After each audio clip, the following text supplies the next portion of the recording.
think that should be... I think that should be good volume. Hi everyone. Sorry for such a late start today. I woke up, well, last night. I went to bed with a headache and I was like, maybe I'll be able to sleep it off. But then I woke up with it still there and it was terrible.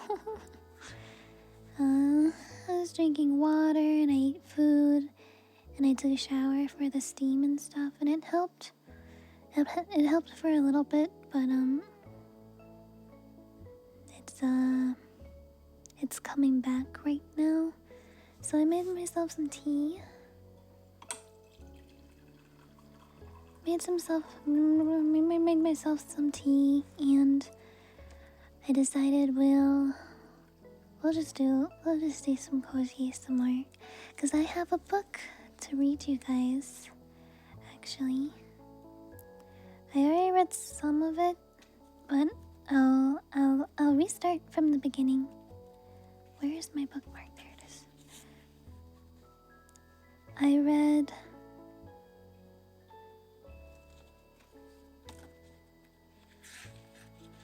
61 pages. Whoopsie. I read 61 pages, which is pretty good for me. I haven't read a book since high school. So I'm kind of proud of myself. I'm kind of proud of myself for that. But yeah, how's everyone doing today? How's their Monday going? Mondays are not always the best days. I wanted to do the VR chat today, but there was some technical complications and also my headache, so it was kind of a double, like, maybe we should not do this today. We'll try to do VR chat on Wednesday instead. Yeah, sorry about that. Ooh, SSD card for Xbox, nice. Nice. Thank you. I'm glad you like the new model. Yeah, so the book I'll be reading is I'm Glad My Mom Died by Jeanette McCurdy. Jeanette McCurdy is the actress who played Sam from iCarly. And if you've ever heard about some stuff that's happened to her, she hasn't had the best experiences in her acting career, and she's gonna basically talk about all of them in this book and all that stuff. So I'm excited. I'm excited to read the whole thing. What I'll do is I'm actually gonna read the whole thing on stream, not in one go. Not in one go, but we'll read the whole thing eventually. So yeah, new fun ASMR activity we can do. I can read you bedtime stories. Alright, tea time.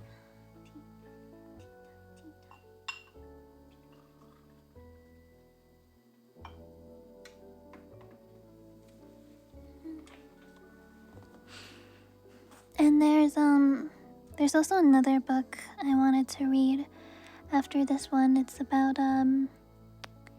about somebody who moved into a house and there was 30 feral cats living outside of the house in the driveway in the carport, and she basically started doing TNR work, trap, neuter, release, to help the cat overpopulation, because it's a pretty big issue for feral cats in a lot of places.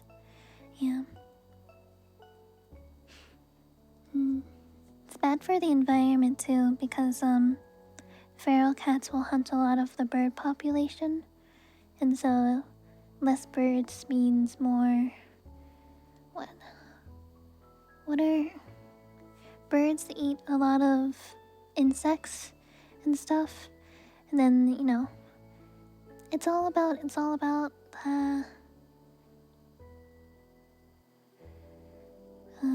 ecosystems, natural ecosystems, right? The food chain. Birds eat insects, and if there's too many insects, then there's too many pests for us and other stuff. You know how it is. But yeah, there's a fair. I've been watching a lot of their TikToks. It was fun. It's fun to fun to watch their journey. But yeah, we're gonna read that after this one. But this is I'm Glad My Mom Died, which is a very shocking title for a book. But let's find out why. Let's find out why she's happy her mom died, Husband, I've been going not so great. I've been fighting a headache/migraine all day, and it sucks ass. Sucks ass. Alright, let's get started. Yeah. Okay, so in the here's a little snippet. A heartbreaking and hilarious memoir by iCarly and Sam and Cat star Jeanette McCurdy about her struggles as a former child actor, including eating disorders, addiction, and a complicated relationship with her overbearing mother, and how she retook control of her life.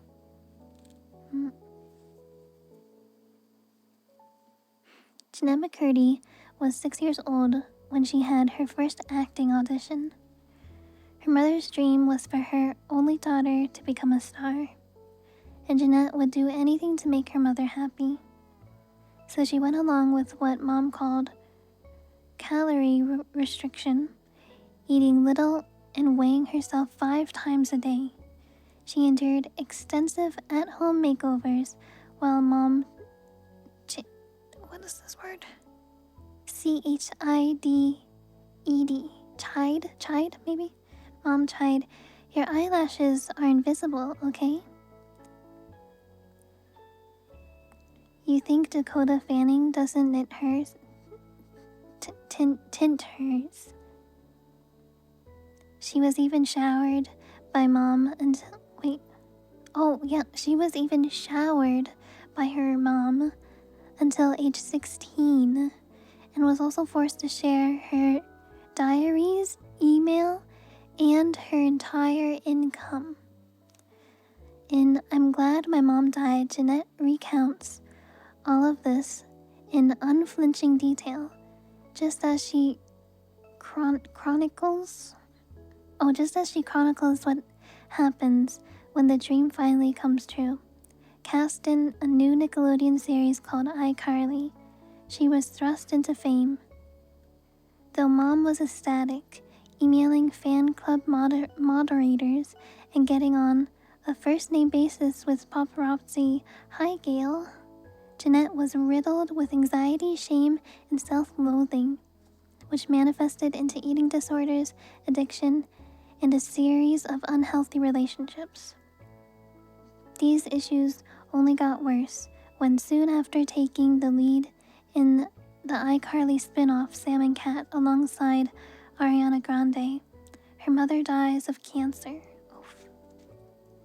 That's tough. Finally, after discovering therapy and quitting acting, Jeanette embarks on recovery and decides for the first time in her life what she really wants. Told with refreshing candor and dark humor, I'm Glad My Mom Died is an inspiring story of resilience, independence, and the joy of shampooing your own hair. Damn.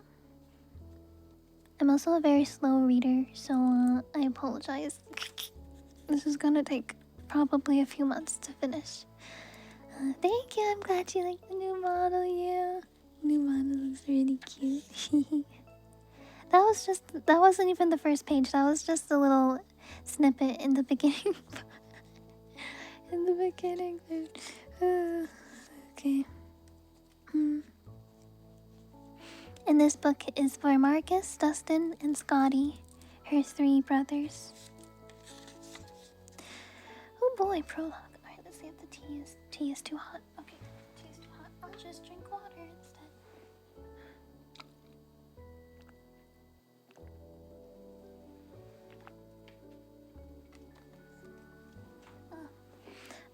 I'm not sure how many of you have faced family troubles, maybe growing up or in the past, but for those of you who may have a more complicated relationship with your family or parents, you might find this book enjoyable. Yeah. Hi Otter, hello.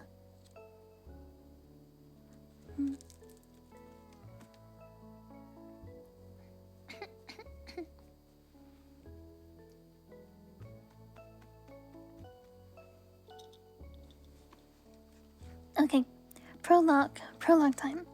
It's strange how we... Oh, maybe I should put it up on... Here, let me put it up on... Yeah, hold on. I'll put it. Let me find, there it is. I'm glad my mom died.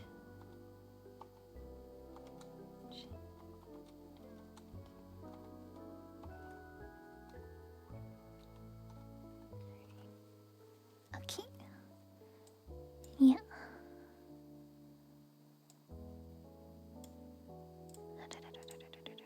Okay. I'll have this up here so people can see what the book is called and stuff. Mess. Wow. Do you like the eye detail? Yeah, the eye detail's really good. It's so dynamic also the way my eyes move. Wink.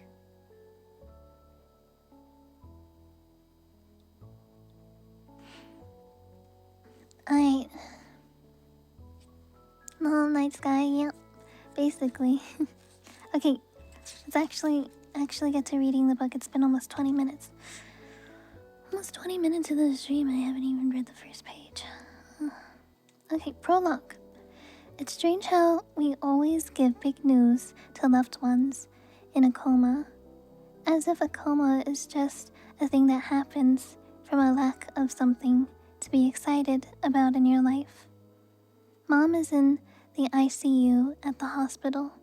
The doctor told us she has 48 hours to live.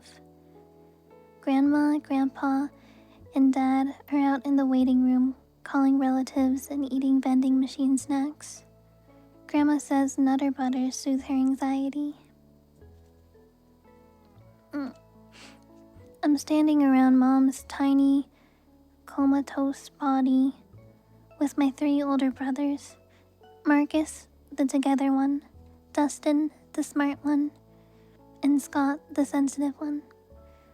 I wipe the corners I wipe the corners of her crusted shut eyes. My throat's acting up.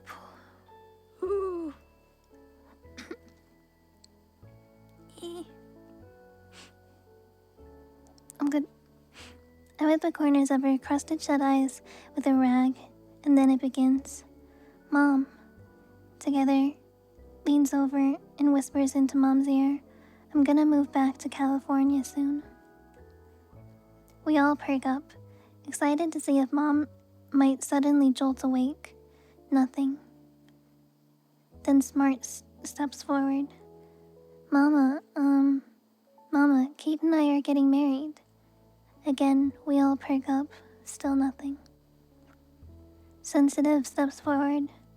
Mommy. I'm not listening to what Sensitive says to try and get Mom to wake up because I'm too busy working on my own wake-up material. And now it's my turn. I wait until everyone goes down to grab some food so that I can be alone with her. I pull the squeaky chair close to her bed and sit down. I smile. I'm about to bring the big guns. Forget weddings, forget moving home. I've got something more important to offer. Something I'm sure Mom cares about more than anything. Mommy, I am so skinny right now. I'm finally down to 89 pounds. I'm in the ICU with my dying mother, and the thing that I'm sure will get her to wake up is the fact that in the days since Mom's been hospitalized, my fear and sadness have morphed into the perfect anorexia motivation cocktail. And finally, I have achieved Mom's current goal weight for me, 89 pounds. I'm so sure this fact will work that I lean all the way back in my chair and pompously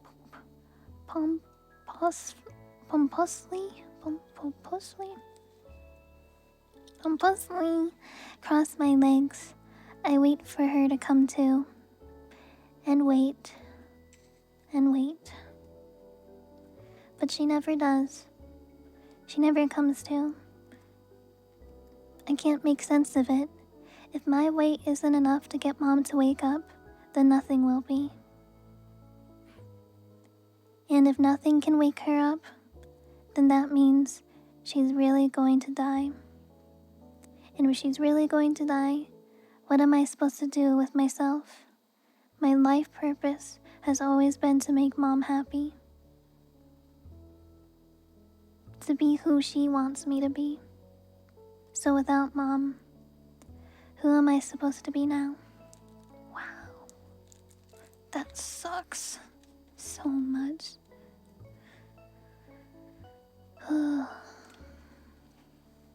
Damn. Hi Wolfie, I hope you've been well. Yeah, what an intro, right? Hi Jenny, welcome. What kind of content I do? I mostly do ASMR. I'm reading a book right now, but I do traditional ASMR triggers sometimes.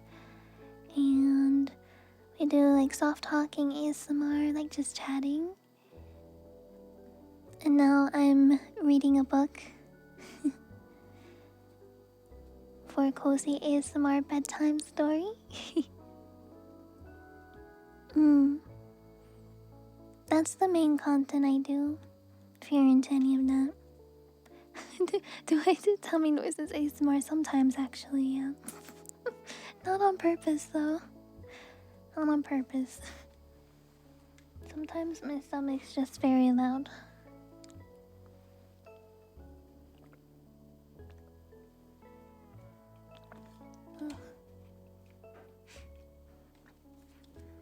Reading a book, yeah. That was the prologue. Alright, we're on to, the chapters in this book are pretty short. They're kind of all like short stories, so I guess we'll just do chapter 1.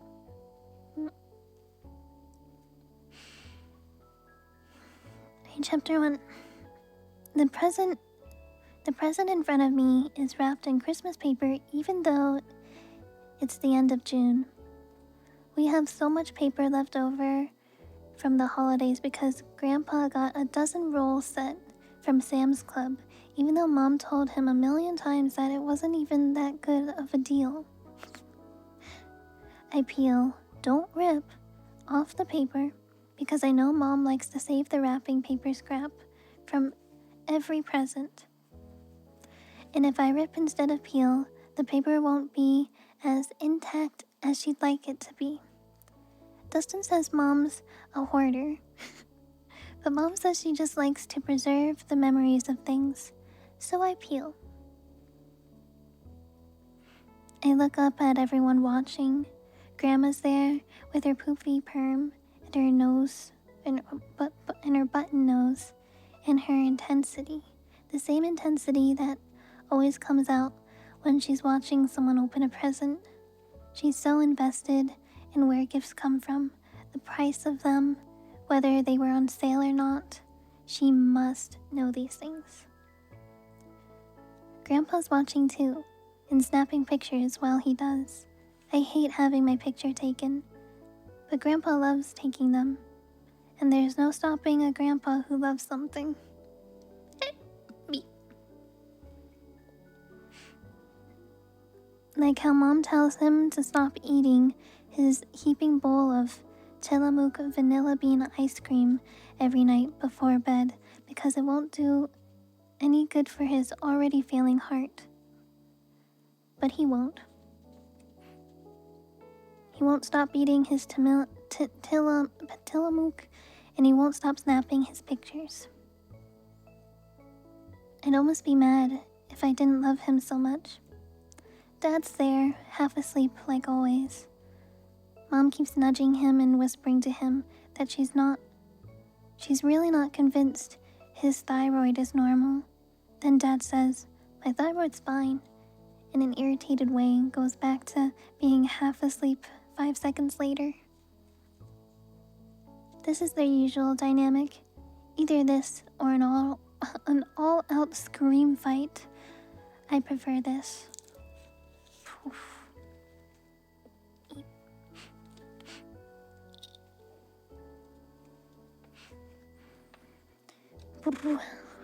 Marcus, Dustin, and Scotty are there too. I love all of them for different reasons. Marcus is so responsible, so reliable. I guess this makes sense since he's basically an adult. He's 15. But even so, he seems to have a sturdiness to him that I haven't seen in many other adults around me. I love Dustin, even though he seems a bit annoyed by me most of the time. I love that he's good at drawing and history and geography, 3 things I'm terrible at. I try to compliment him a lot on the things he's good at, but he calls me a brown noser. Brown noser. I'm not sure what that is exactly, but I can tell it's an insult by the way he says it. Even so, I'm pretty sure he secretly appreciates the compliments. Hi, Slowpoke, hello. Thank you, yeah. I think drinking water and tea and doing some reading is nice. It's nice to not be staring at a screen every day, all day, every day. If you know what I mean.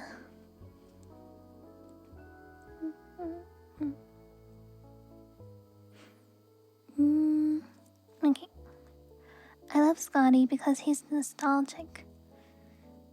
I learned that word in the vocabulary cartoon book Mom reads to us every day because she homeschools us, and now I try to use it at least once a day so I don't forget it.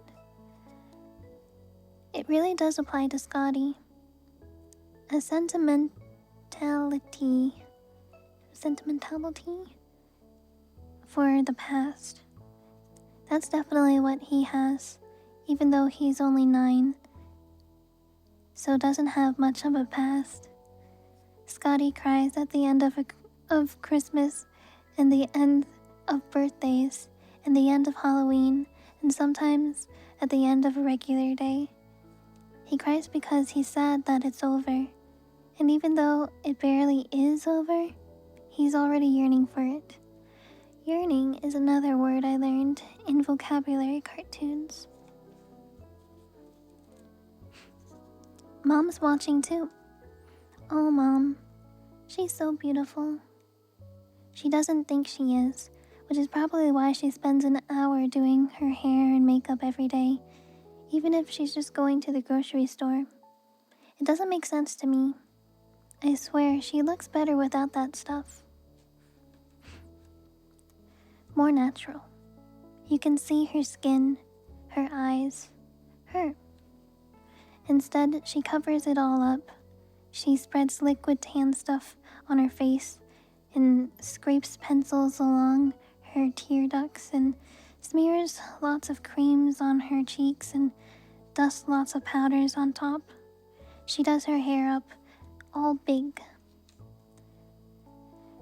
She wears shoes with heels so she can be 5'2", because she says 4'11", her natural height, just doesn't cut it.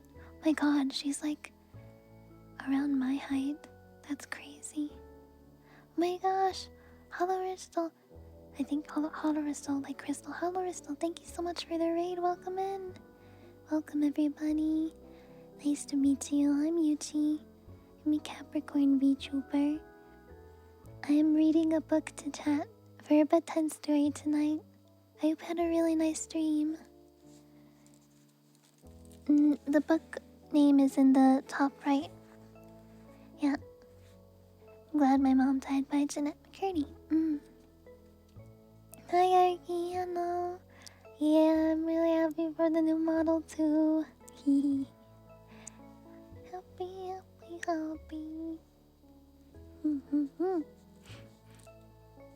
But yeah, I'm only on page 4 because I'm a really slow reader. I think I've only been reading for like 10 minutes. And I'm only on page 4. Man. Oh, man. This is me. Maybe I'll get better at reading the more I do it. I guess, I'm just not good at reading out loud. I can read pretty decently in my head though, which counts for something. Counts for something.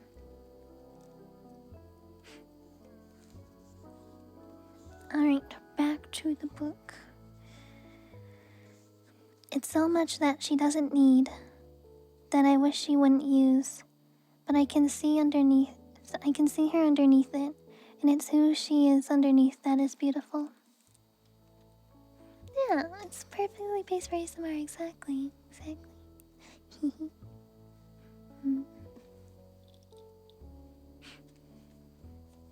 Mom's watching me, and I'm watching her, and that's how it always is. We're always connected, intertwined, one. She smiles at me in a pick up the pace kind of way, so I do. I pick up the pace and finish peeling the paper off my gift. I'm immediately disappointed, if not horrified, when I see what I've received as my present for my 6th birthday. Sure, I like Rugrats, but this 2-piece outfit, a t-shirt and shorts, features Angelica, my least favorite character, surrounded by daisies. I hate flowers on clothes. And there are ruffles around the sleeves and leg holes. If there is one thing I could pinpoint as being directly in opposition to my soul, it's ruffles. I love it, I shout excitedly. It's my favorite gift ever. That sucks, but also relatable. I throw on my best fake smile. Mom doesn't notice the fake smile. She thinks I genuinely love the gift. She tells me to put the outfit on for my party while she already starts taking off my pajamas. As she's removing my clothes, it feels more like a rip than a peel. It's 2 hours later. I'm standing in my Angelica uniform at Eastgate Park, surrounded by my friends, or rather, the only other people in my life who are my age.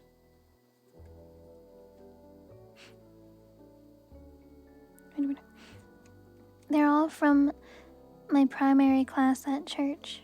Carly Rachel's here with her zigzag headband. Madison Thalmer's there with her speech impediment that I wish I had because it's so freaking cool.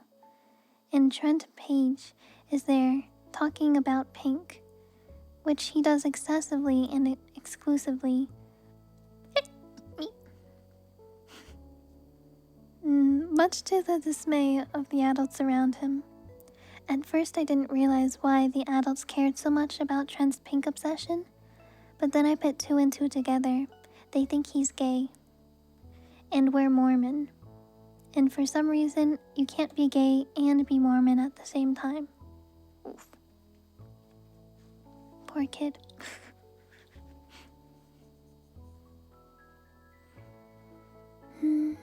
The cake and ice cream are rolled out, and I'm thrilled. I've been waiting for this moment for 2 whole weeks, since I first decided what I was going to wish for.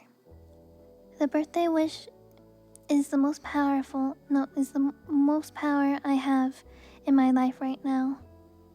It's my best chance at control. I don't take this opportunity for granted. I want to make it count.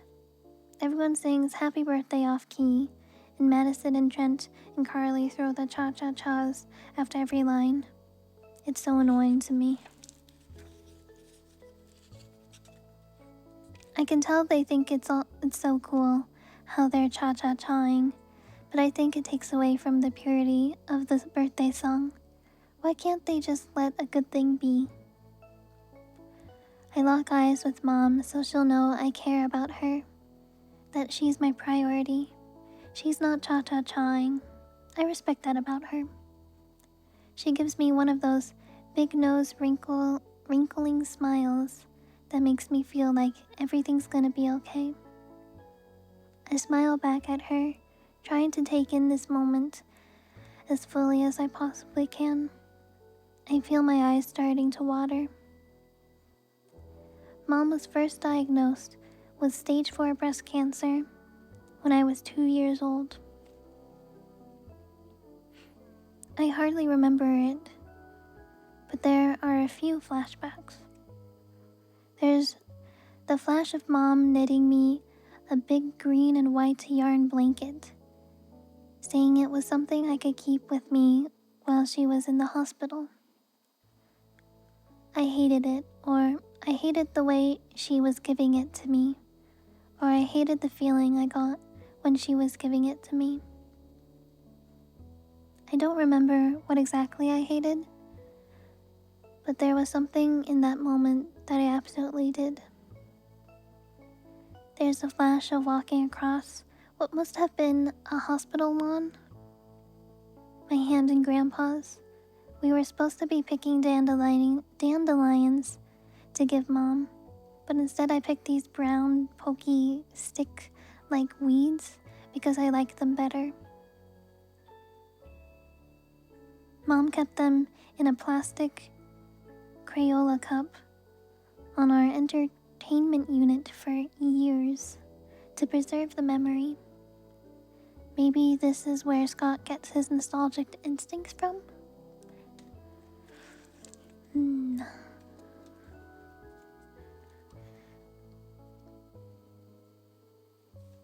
Let's see. Is my tea a good temperature for drinkies yet? I think so.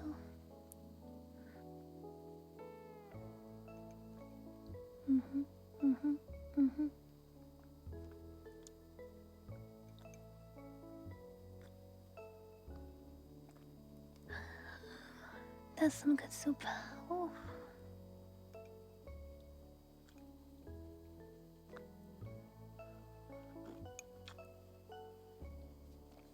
Ooh, good tea. Beep. Okay. Beep.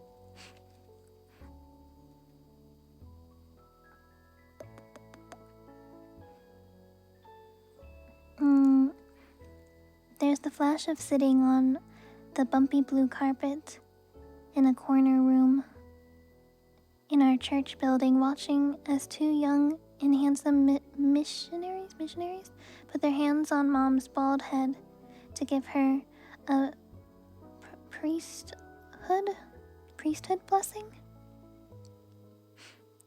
while everyone else in the family sat in cold fold-out chairs around the perimeter of the room. One missionary consecrated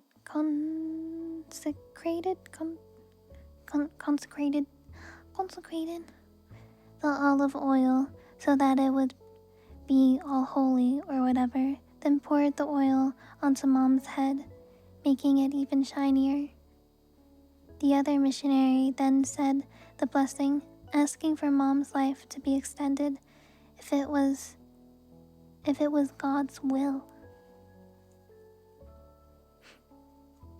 Grandma jumped up from her seat and said, "Even if it's not God's will, goddammit," which disrupted the Holy Spirit, so the missionary had to start the prayer over. Alpha, hi, welcome. I am just reading a book to chat.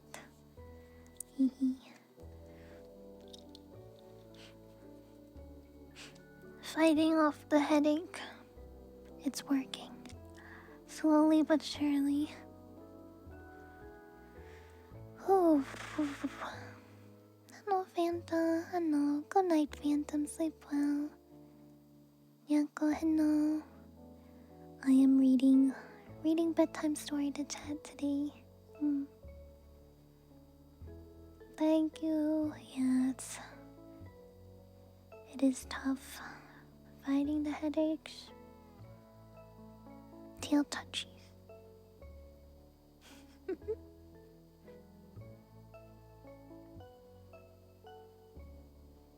Try to hold on. Huh?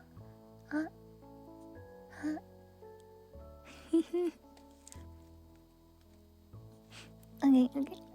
Even though I hardly remember that time in my life, it's not like I had to.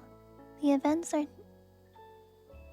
talked about so often in the McCurdy household that you didn't even have to be there at all for the experience to be etched into your memory.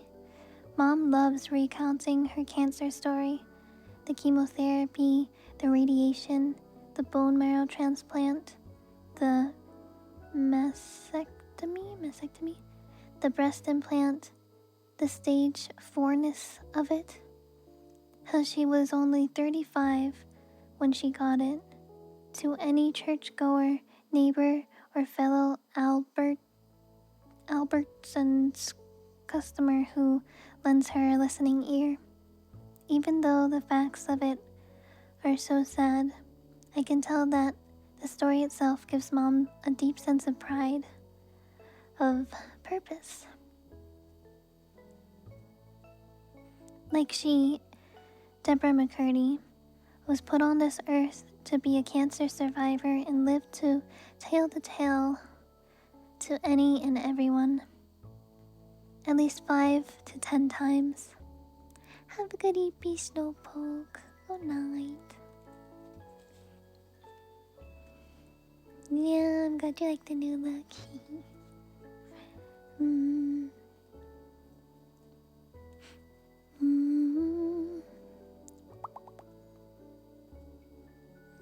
Oh, speaking of missing the debut, I feel like I saw a lot of people said that they weren't able to make it. So maybe I will not do a Saturday next time. Maybe I'll do a Friday or Sunday next time. I thought Saturdays was maybe a good day because a lot of people usually have off from work or school on the weekend. But it turns out people actually have more plans on Saturday. So perhaps Friday or Sunday would be better next time. Me.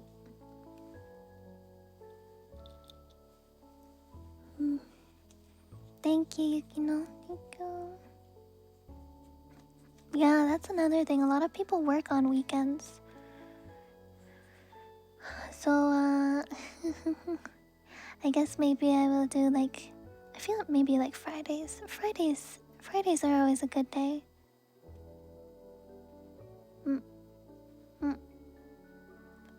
Because those who do work during the day, they have the weekend off. after Friday is over. And also school.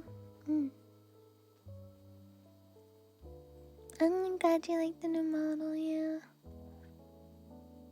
It never really works for everyone, yep, pretty much. Pretty much.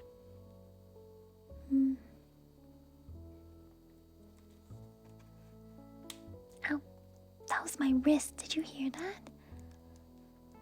That was my wrist. Snapped it.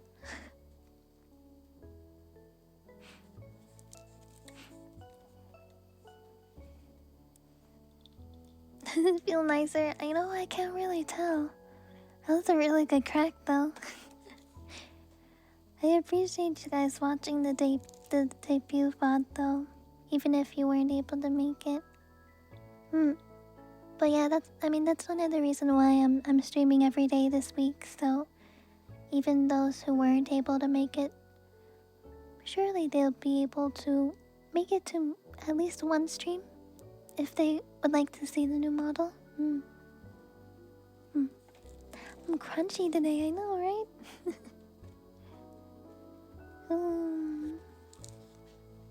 Okay, you guys are distracting me. I'm not even done with page number 7.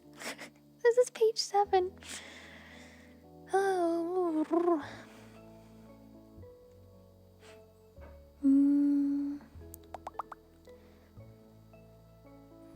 Mom reminisces about cancer the way most people reminisce about vacations.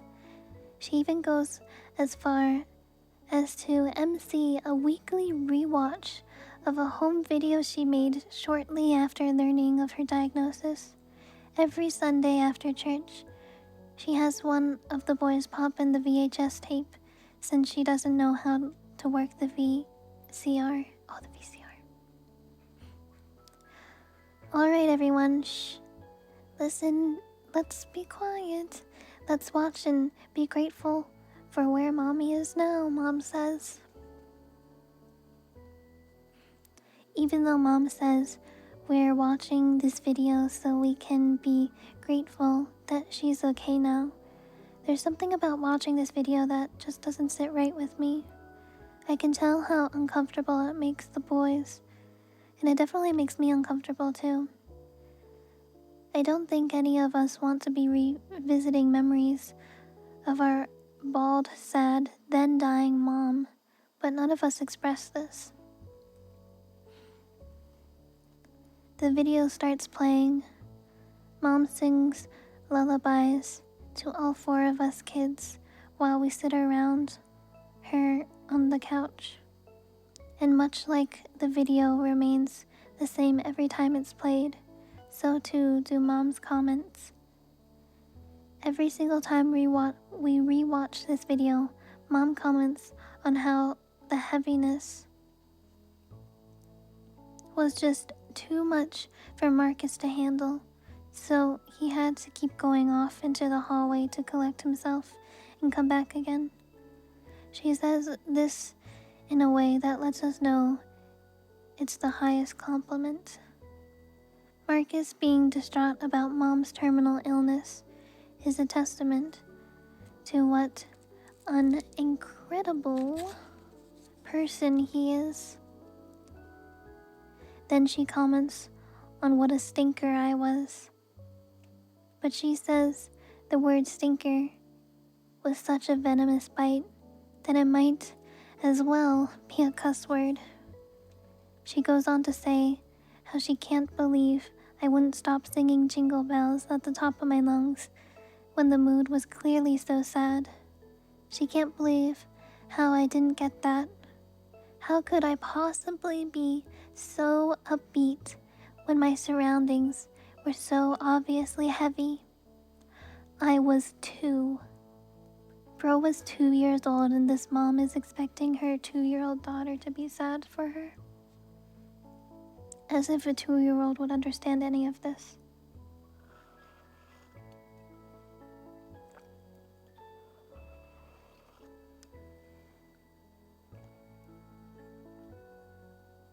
What kind of crazy is the mom? She's a, what's the word? I forgot the word. Shit, fuck, bitch.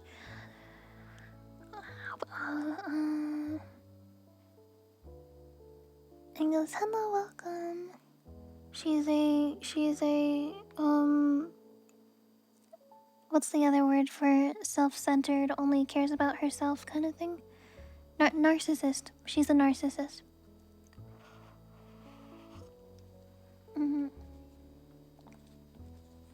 Yeah, the mom is a narcissist, if that wasn't clear already. Age is no excuse. I feel tremendous guilt every time I rewatch the home video. How could I not have known better? What a stupid idiot. How could I have not sensed what Mom needed? That she needed all of us to be serious, to be taking the situation as hard as we possibly could, to be devastated. She needed us to be nothing without her. Even though I know the technicalities of Mom's cancer story, the chemo, the bone marrow transplant, the radiation, are all words that will invoke a big, shocked reaction from whoever hears them. Like they can't believe Mom had it so hard. To me, they're just technicalities. They mean nothing. But what does mean something to me is the general air in which in the McCurdy household. The best way I can describe it is that as far back as I can remember, the air in the house felt like a held breath. Like we're all in a holding pattern, waiting for Mom's cancer to come back. Between the constant reenactments of Mom's first bout of cancer and the frequent follow-up visits with doctors, the unspoken mood in the house is heavy. The fragility of Mom's life is the center of mine.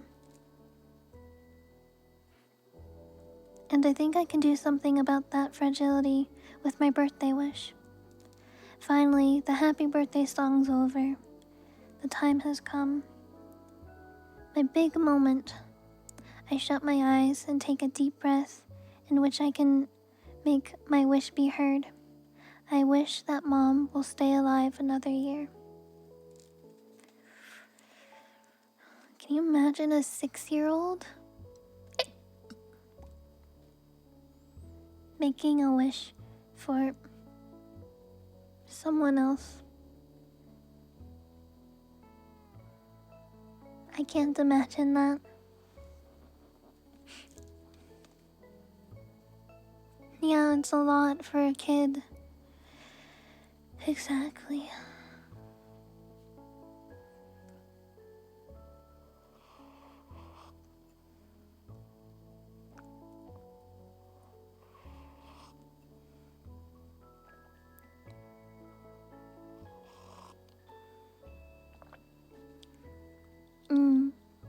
Definitely.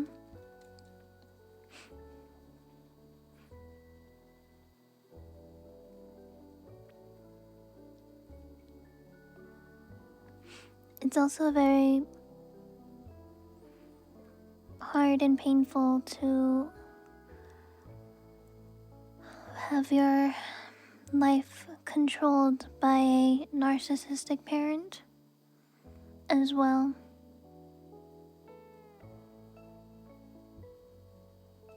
Feeling like you have no control in your life. Like you're not an individual, you're just a duplicate of your parent. And your parent decides everything for you. Like, that's not good. That's not healthy.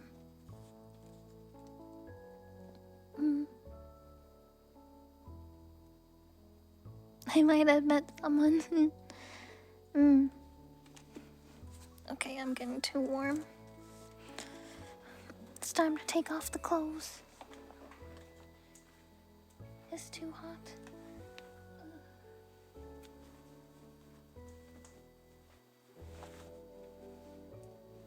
perfect time. Dewey, thank you so much for the raid. Welcome. I'm sorry you had to hear that I was taking my clothes off. It's just really hot. I'm just changing into not as warm clothes. Hi everyone, nice to meet you. I'm Yuchi. I am a Capricorn VTuber. Today I'm reading a book to my chat. The book is called I'm Glad My Mom Died by Jeanette McCurdy. And it's a little bit of a heavy book. But it's also very interesting. And I think very relatable to people who grew up in households that were a bit troublesome, you know? But I hope you had a wonderful stream. Okay, change complete. Tank tops are so much better than t-shirts when it's summer. Oh my god. Oh my gosh. But hi, welcome everybody. Hello, hello. Hello, hello, hello. Oh.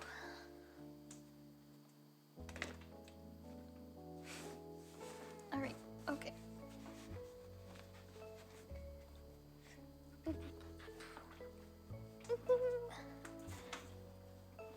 Pull up the chair.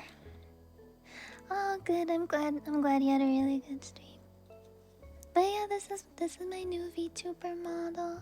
I debuted it just on Saturday, just a couple days ago. Wow. I'm glad you guys liked it.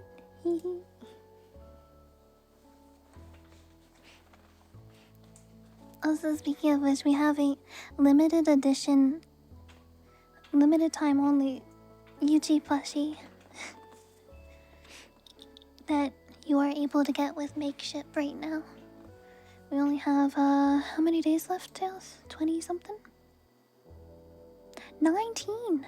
Only 19 days left to get a Yuchi plushie. Before it's gone forever. You'll never see it again. Never again.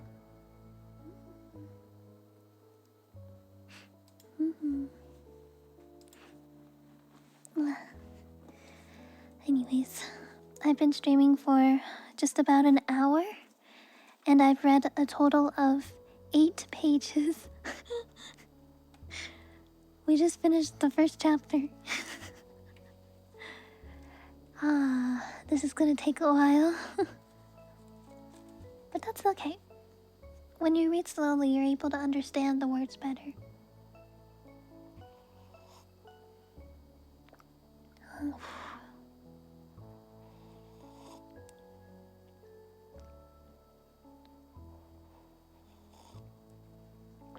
It was a heavy chapter. It was. It was indeed.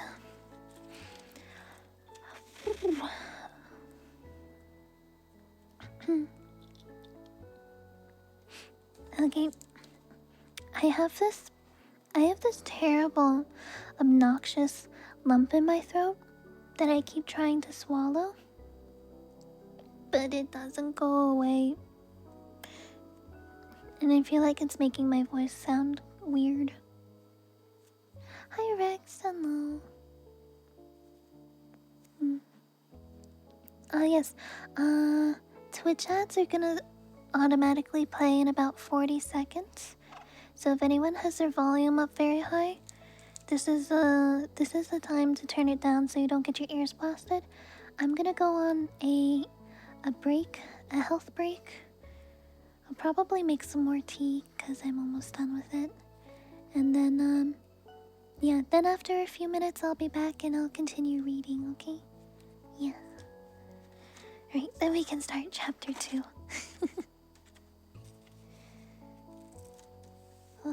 More tea, more tea.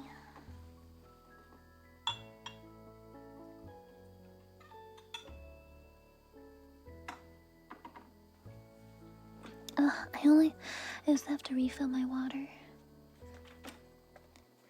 Yep, tea break and water break. Oh, that's what I wanted to try. I wanted to put a cough drop in my tea. Oh my gosh. I can't believe I forgot about this. I was gonna put a cough drop in my tea to see if it'll dissolve into the tea. I thought that'd be a fun idea. Jeez, that was kind of loud. Sorry. Okay, Twitch ad should play anytime now. It should be here any moment. Okay, there they are. Alright, BRB everybody. BRB, BRB.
doing my science experiment.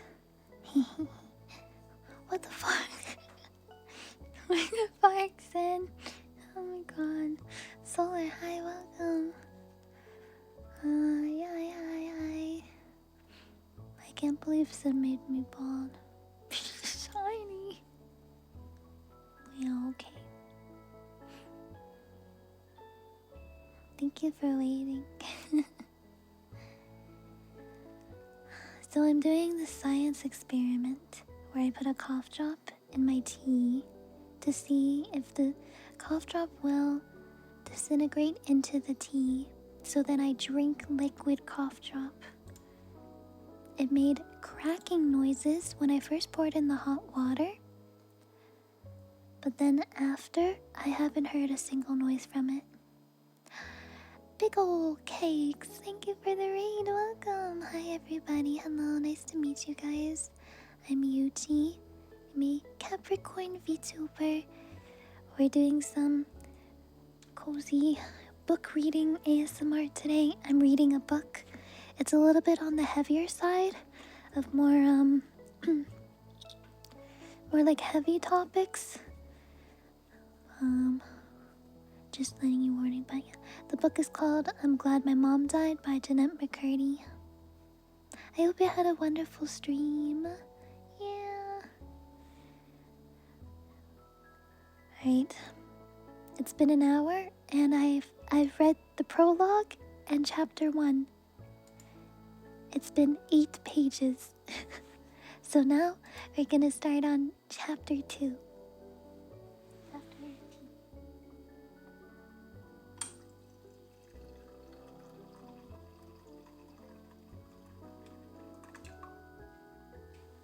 Okay, experiment number 1 with my cough drop tea.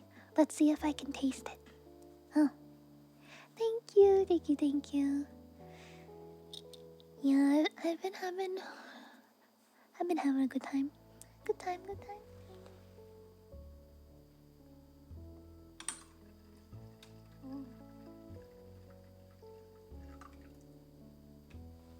I can see, okay, experiment notes number something. I can see a substance spinning around in the water. So it must be either the honey or the cough drop. How exciting.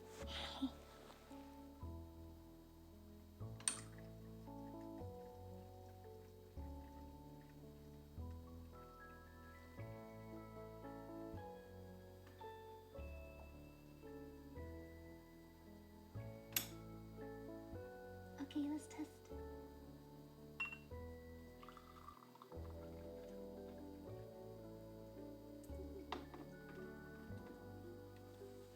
Science experiment. Or it could be both. It could be. It's gonna be too hot to drink right now, so I'll just wait.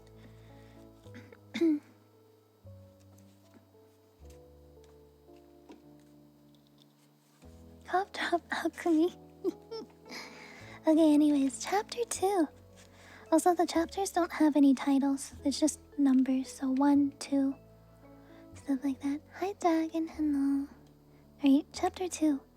1 more row of clips and we'll be done, Mom says, speaking of the butterfly clips that she's carefully pinning into my head. I hate this hairstyle. The rows of tightly wound hair fastened into place with painful, scalp-gripping little clips.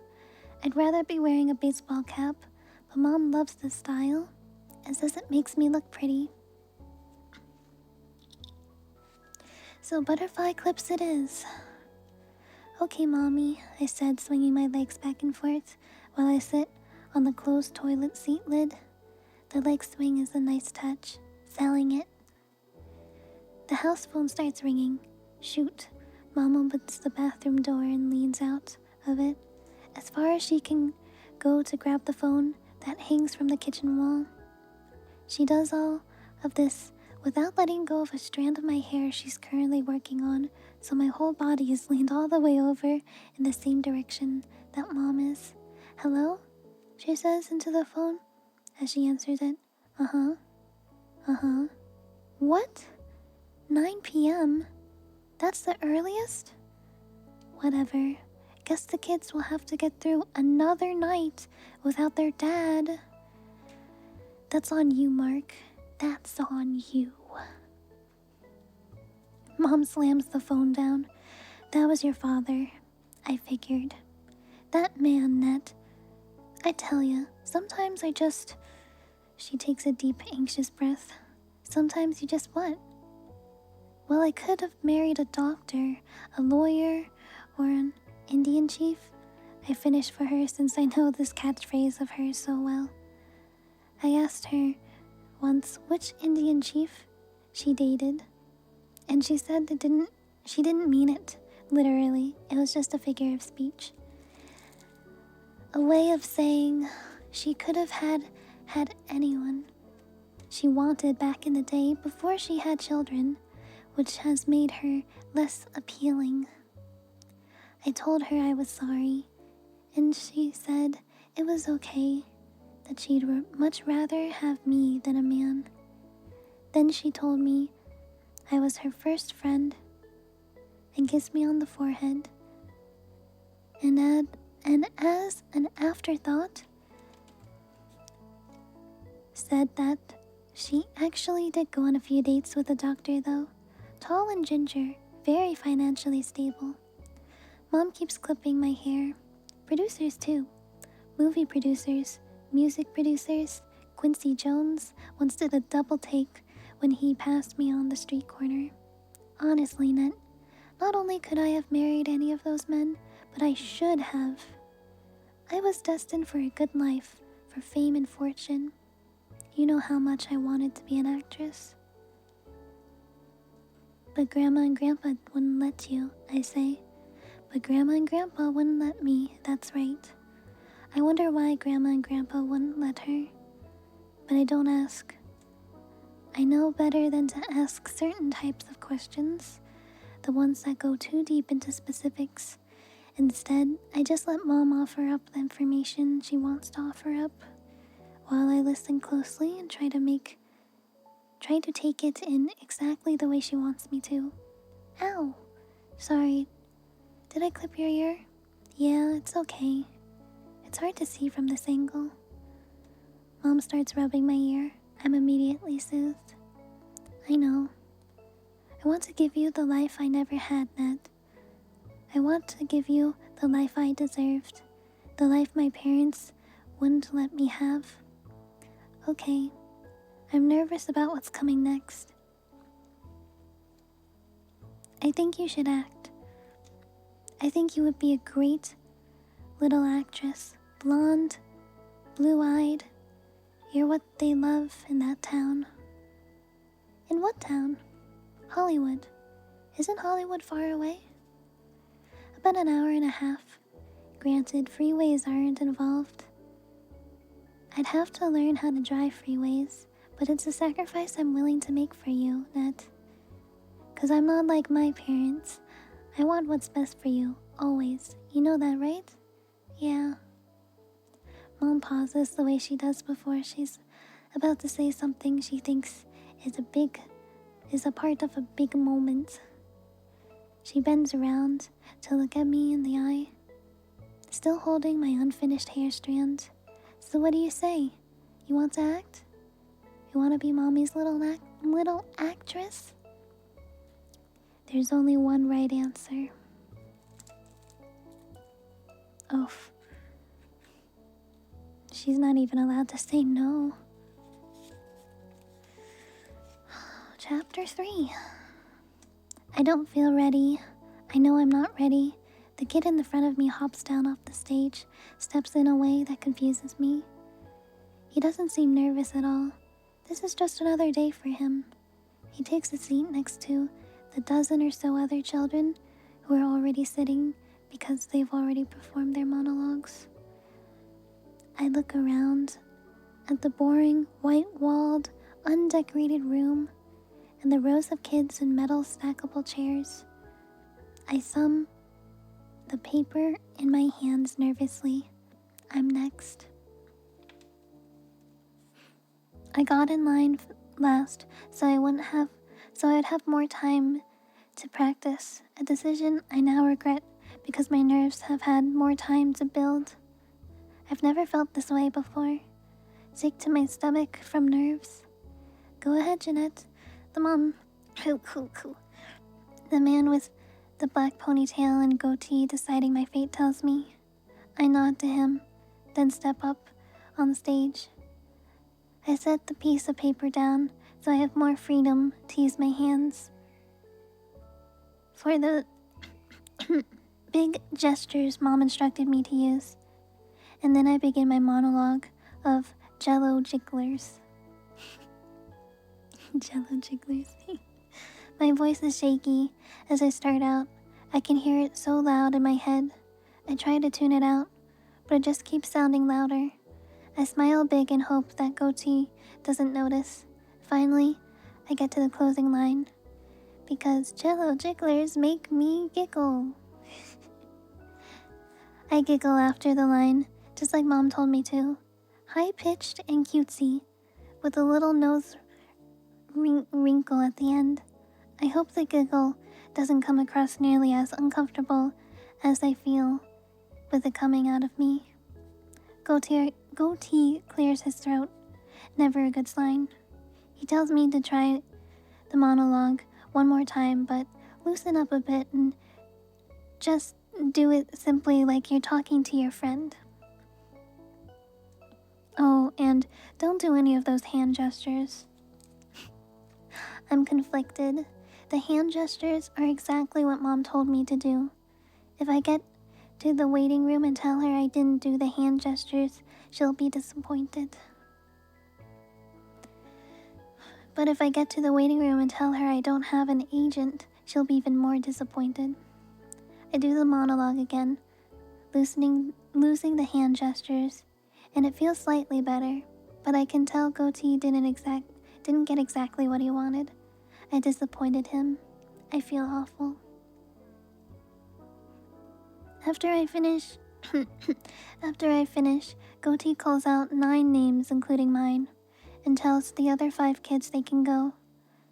I can tell only one of the kids understands that she's just been rejected.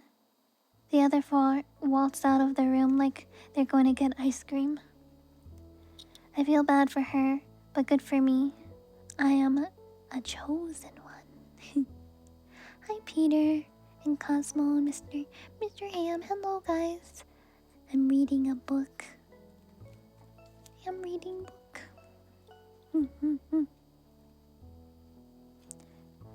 Goatee tells all of us that Academy kids would like to represent us for background work, which means we'll stand in the background of scenes for shows and movies. I immediately know that Goatee is trying to make bad news sound good by the way that his face is overly animated. Once he lets us go to tell our moms in the waiting room, Goatee calls out 3 kids' names and asks them to stay. I linger trying to be the last one out of the room so I can hear what's going on with these 3 special children. These 3 even more chosen ones. Goatee tells them that they have been selected to be represented as principal actors, meaning speaking actors. They did so well on their monologues that they are not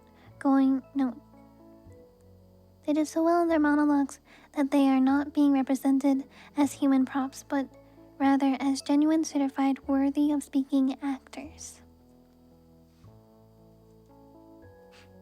Tea time. Good temperature. Maybe it's a little hot. Oh, the tea smells like my cough drop.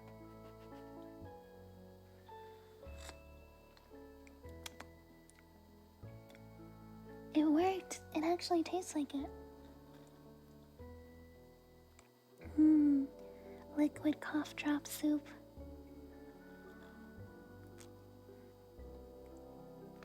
The words of being a child actor, exactly.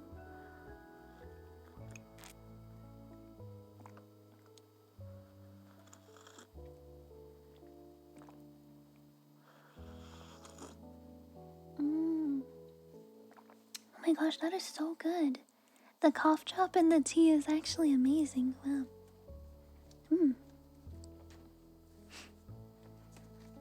Good soup. Okay. I feel something uncomfortable brewing inside me.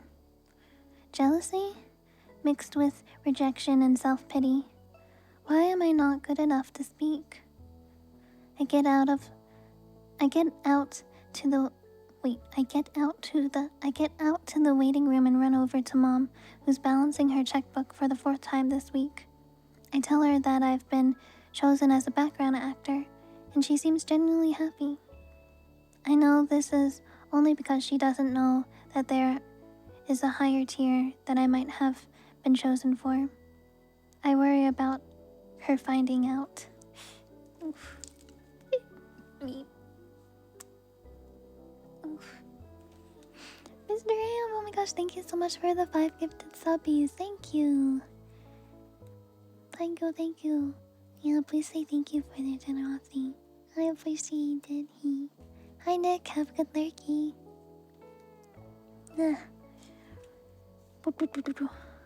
Moving on. Mom starts filling out the representation paperwork. She points her pen at the dotted line I'm supposed to sign my name on. It's next to a dotted line she's already signed.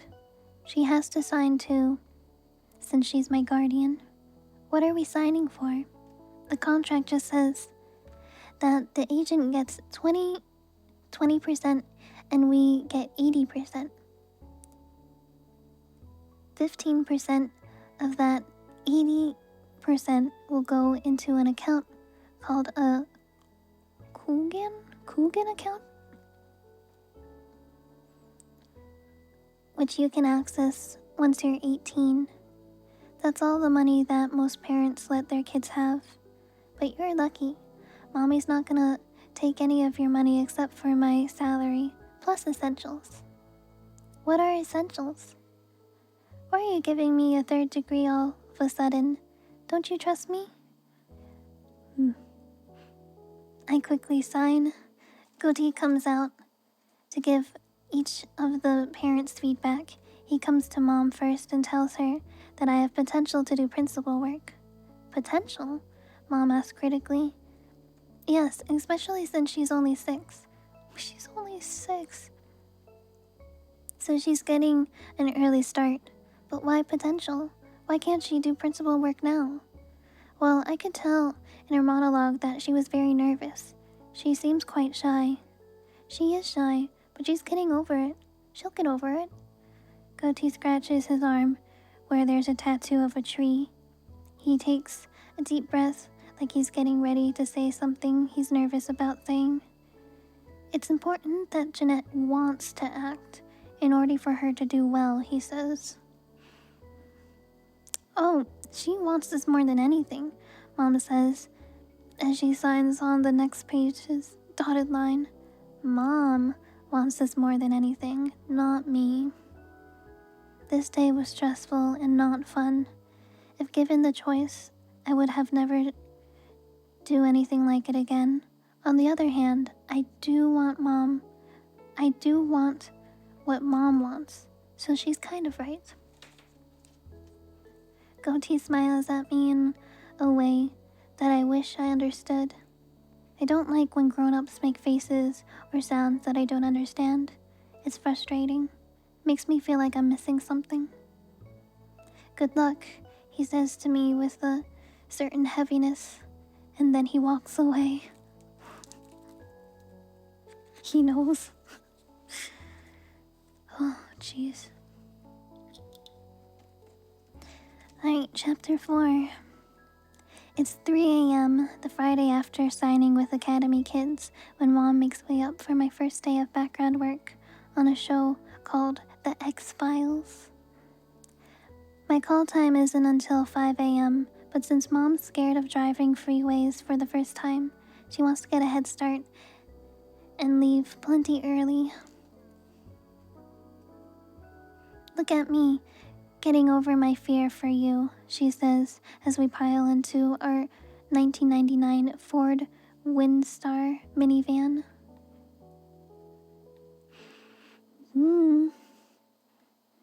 That's an interesting comment to say to a 6-year-old.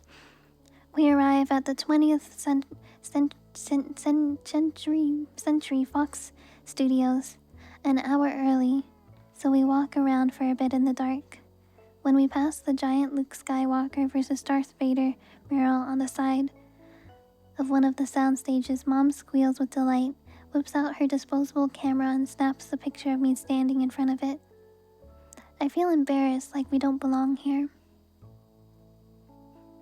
By 4:45 a.m., Mom figures it's close enough to my call time to show up. So we check in just outside the soundstage with a short, bald production assistant. He tells us we're early, but we can stop by Background Crafty before it's time to head to set. Background Crafty is a cool place. It's a tent at the edge of the soundstage with food and everything. Cereal and candy and jugs of coffee and orange juice, and silver trays of breakfast foods, pancakes and waffles and scrambled eggs and bacon. Oh, that sounds good. And it's free, Mom says excitedly as she wraps various muffins and croissants in napkins and tucks them into her oversized Payless purse to give to my brothers later. There are a bunch of whole eggs sitting in a tray. Mom says they're hard-boiled. I pluck one out to try. Mom teaches me how to roll the egg on a hard surface to crack the shell, then peel the shell off the egg white. I sprinkle it with salt and pepper and take a big bite. I love it. I grab a bag of Ritz Bits mini cheese sandwiches too. I can get used to this. Free food. We don't say no to free food. By the time I get to the last bite of the egg, all of the other background kids, there are 30 of us, have shown up and we're all called to sit at once. We trail behind the bald PA as he guides us to the soundstage where we'll be shooting. As soon as we cross onto the soundstage, I'm in awe. The ceiling is so high, and it's covered with hundreds of lights and poles. There's a smell of fresh wood and the sound of hammers and drills. Many people in cargo pants pass us, some of them with tools hanging off their belts, some of them with clipboards in their hands.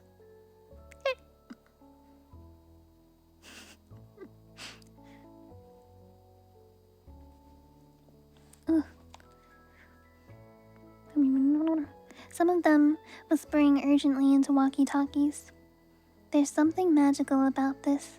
It feels like so much is happening. We get to set, and the director, a small man with light brown hair, long enough to tuck behind his ears, ushers us in, talking quickly and frantically. He looks at me and the other 29 children and tells us excitedly that we will all be playing children who are stuck in a gas chamber and suffocating to death. Oh my god. I nod along, trying to remember each and every word so that I can relay them to Mom on the drive home when she asks, "Suffocating to death.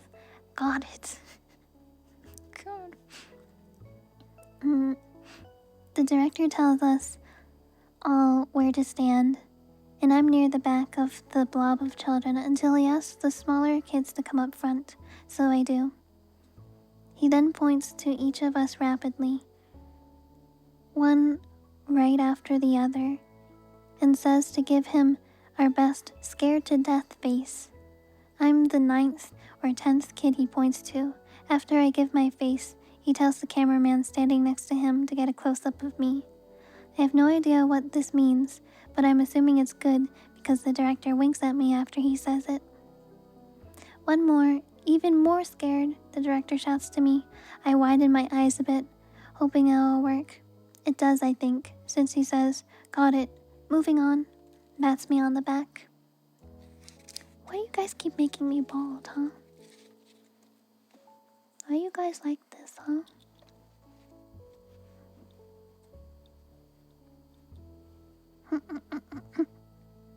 Some messed up shiz.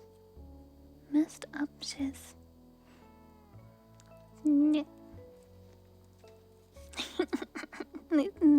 Tail's doing it. Egg mention, hi Nudie.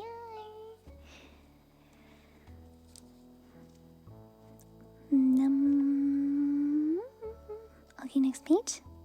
The rest of the day consists of segments of set work and school work, which we are required to do on set.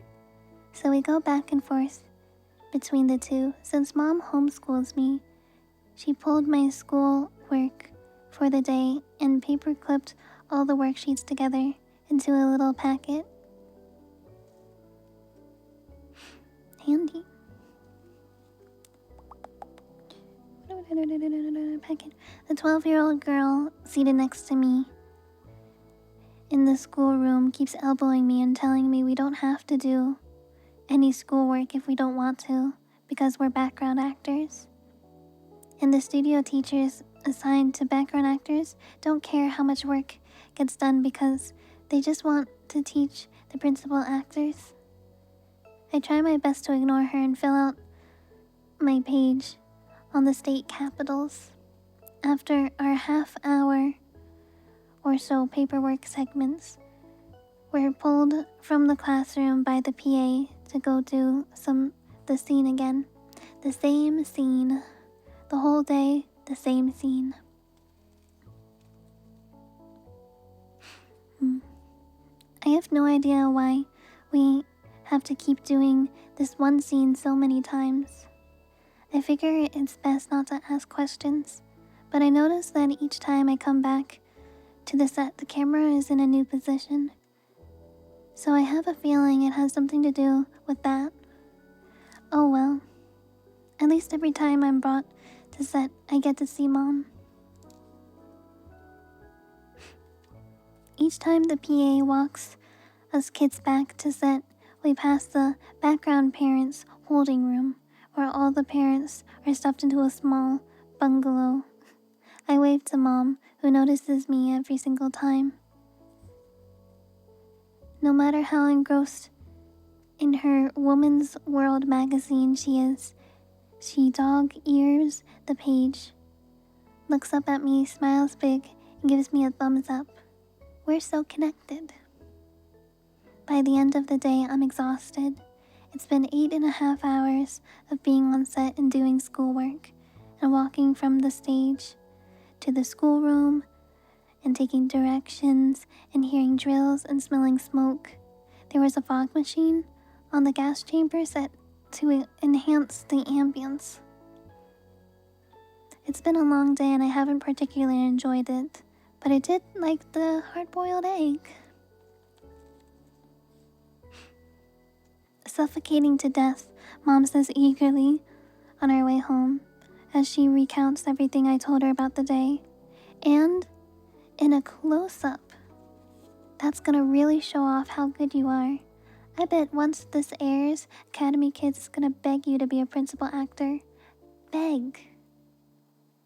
Mom shakes her head in disbelief as she taps the steering wheel with excitement. She seems so carefree in the moment. I try to soak in her expression as deeply as I can. I wish she was like this more often. You're gonna be a star, Nettie. I just know it. You're gonna be a star. There's a horror movie about,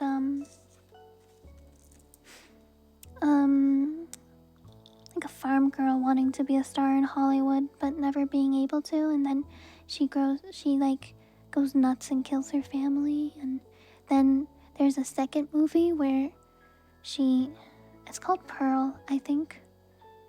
Crazy stuff.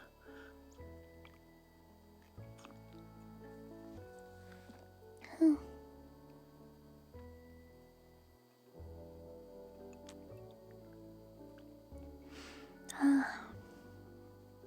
Man, this is life-changing. Deciding to put a cough drop in my tea. This shit is bussin'. Do people say that anymore? Do people say this blank is bussin'? Or is that like not a thing anymore?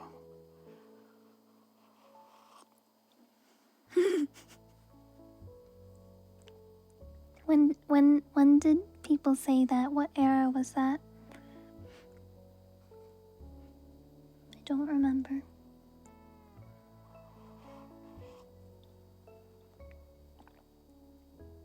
See what? They'll say this blank is bussin'. 2016, fuck. So, maybe almost 10 years ago. Okay, it was 4 years ago. Hi, Gumpy. Hello. See, I thought it was a recent thing too, but 4 years is a good amount of time.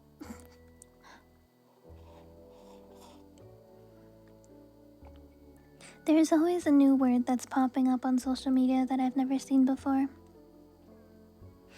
It's always a new word.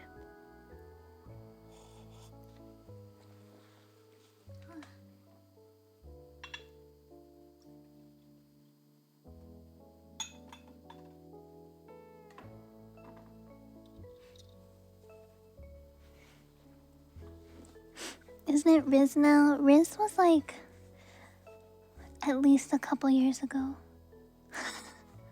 I think.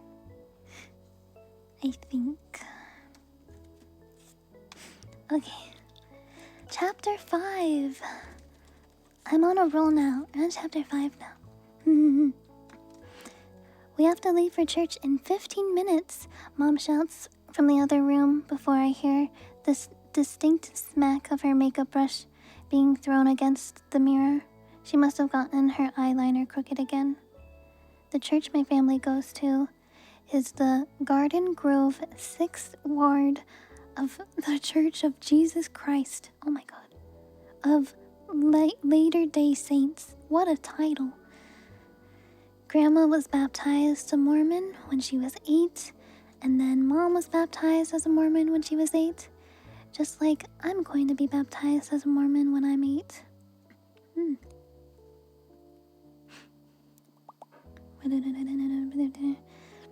Because that's when Joseph Smith said you should become accountable for your sins.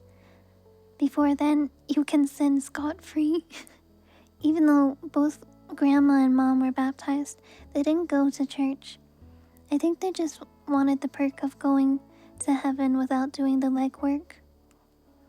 But then right after Mom was diagnosed with cancer, we started attending church service. I just knew the Lord would help me get better if I was a good and faithful servant. Mom explained to me. Oh, so we started going to church when we wanted something from God? I asked. No, even though Mom was laughing when she said it, she sounded kind of nervous, maybe even a little annoyed.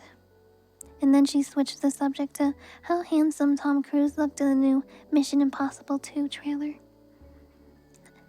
I've never again asked when or why we started going to church.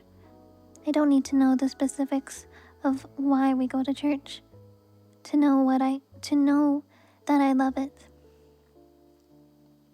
I love the smell of the chapel, pine-scented tile cleaner, and a whiff of burlap.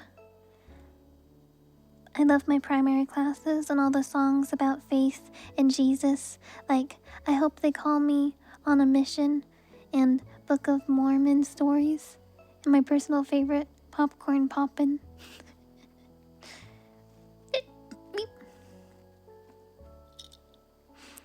Which, come to think of it, I'm not sure has anything to do with faith or Jesus. It's about popcorn popping on an apricot tree. But more than anything, I love the escape. Church is a beautiful, peaceful 3-hour weekly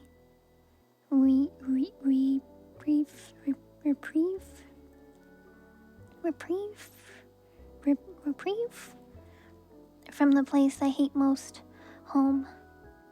Home, like church, is in Garden Grove, California, a town not so affectionately referred to by its inhabitants as Garbage Grove, because, as Dustin puts it, before Mom always shuts him up, there's a lot of white trash here. Wild.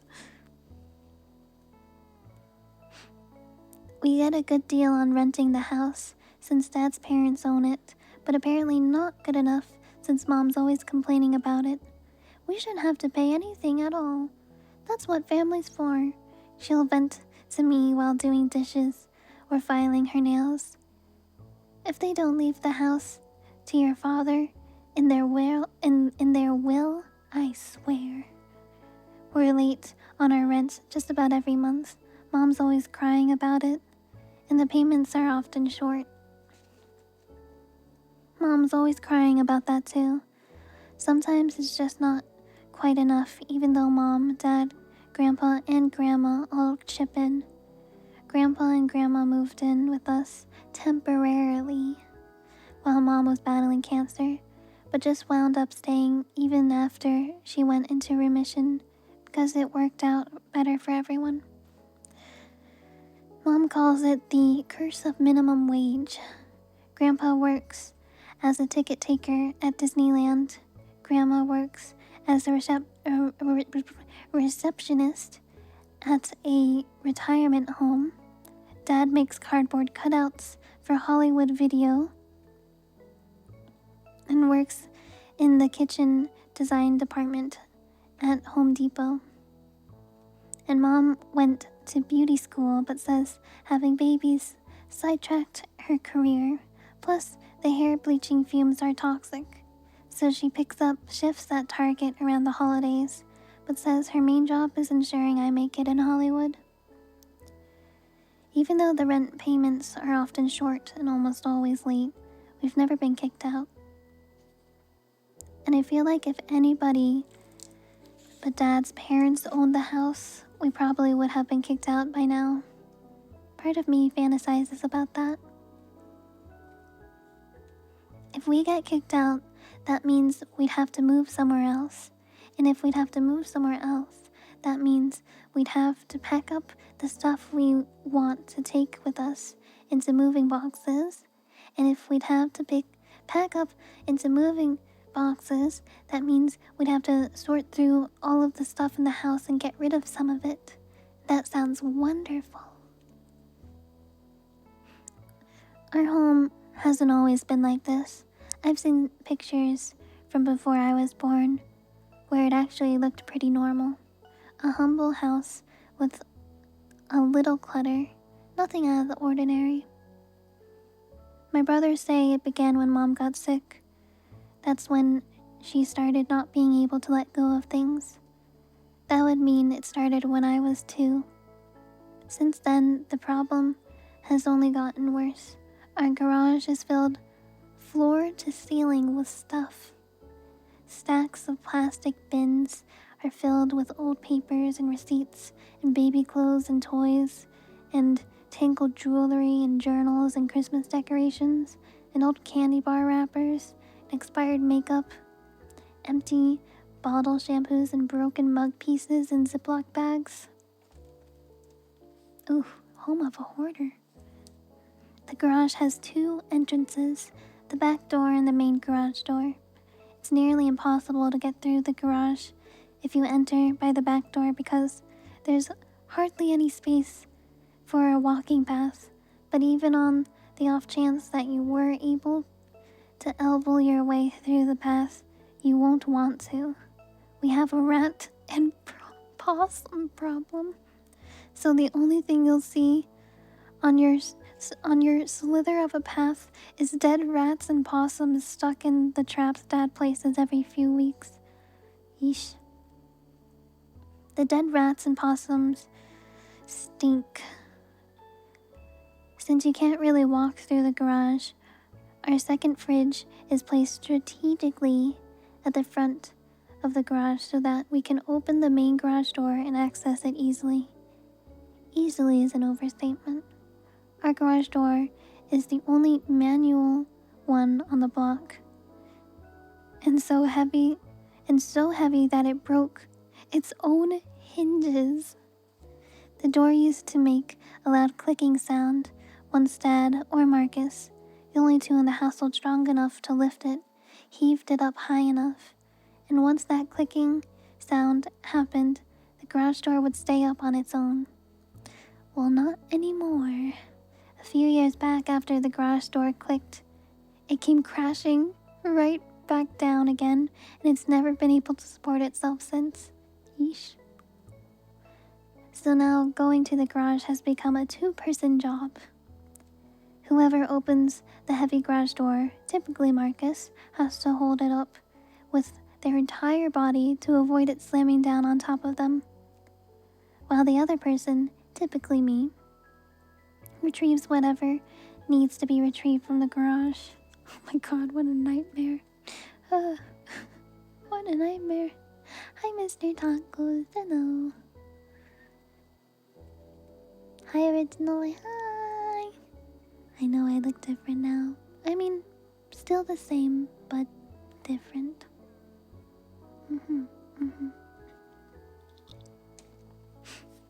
She's bald. She's bald and she's torturing people with hair.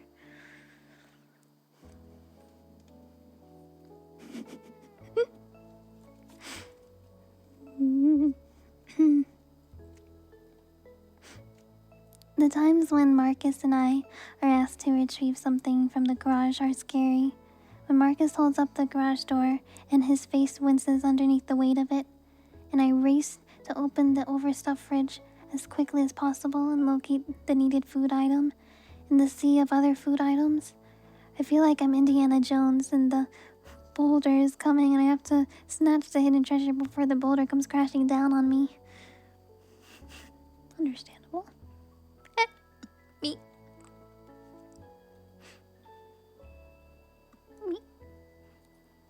The bedrooms are bad too. I remember a time when Marcus, Dustin, and Scott slept in their trundle bunk bed, and I slept in my nursery. But now our bedrooms are so filled with stuff that you can't even determine where the beds are, let alone sleep in them. We don't sleep in the bedrooms anymore. Trifold mats were purchased from Costco for us to sleep on in the living room. I'm pretty sure the mats were meant for kids' gymnastic exercises. I do not like sleeping on mine. This house is an embarrassment. This house is shameful. I hate this house. I hate how being inside it makes me feel tense and anxious. And all week long, I look forward to my 3-hour escape into the land of testimonies and pine-scented tile cleaner. That's why it's so upsetting to me that that my family can never get out the door on time, no matter how hard I try to make it happen. Come on, everybody, move, move, move, I shout while I buckle my left shoe. Dustin and Scotty are just waking up now. They rub the crust out of their eyes, and Grandpa clumsily steps over their Costco mat beds. Quote, quote, beds. Grandma and Grandpa slept on the couch in what used to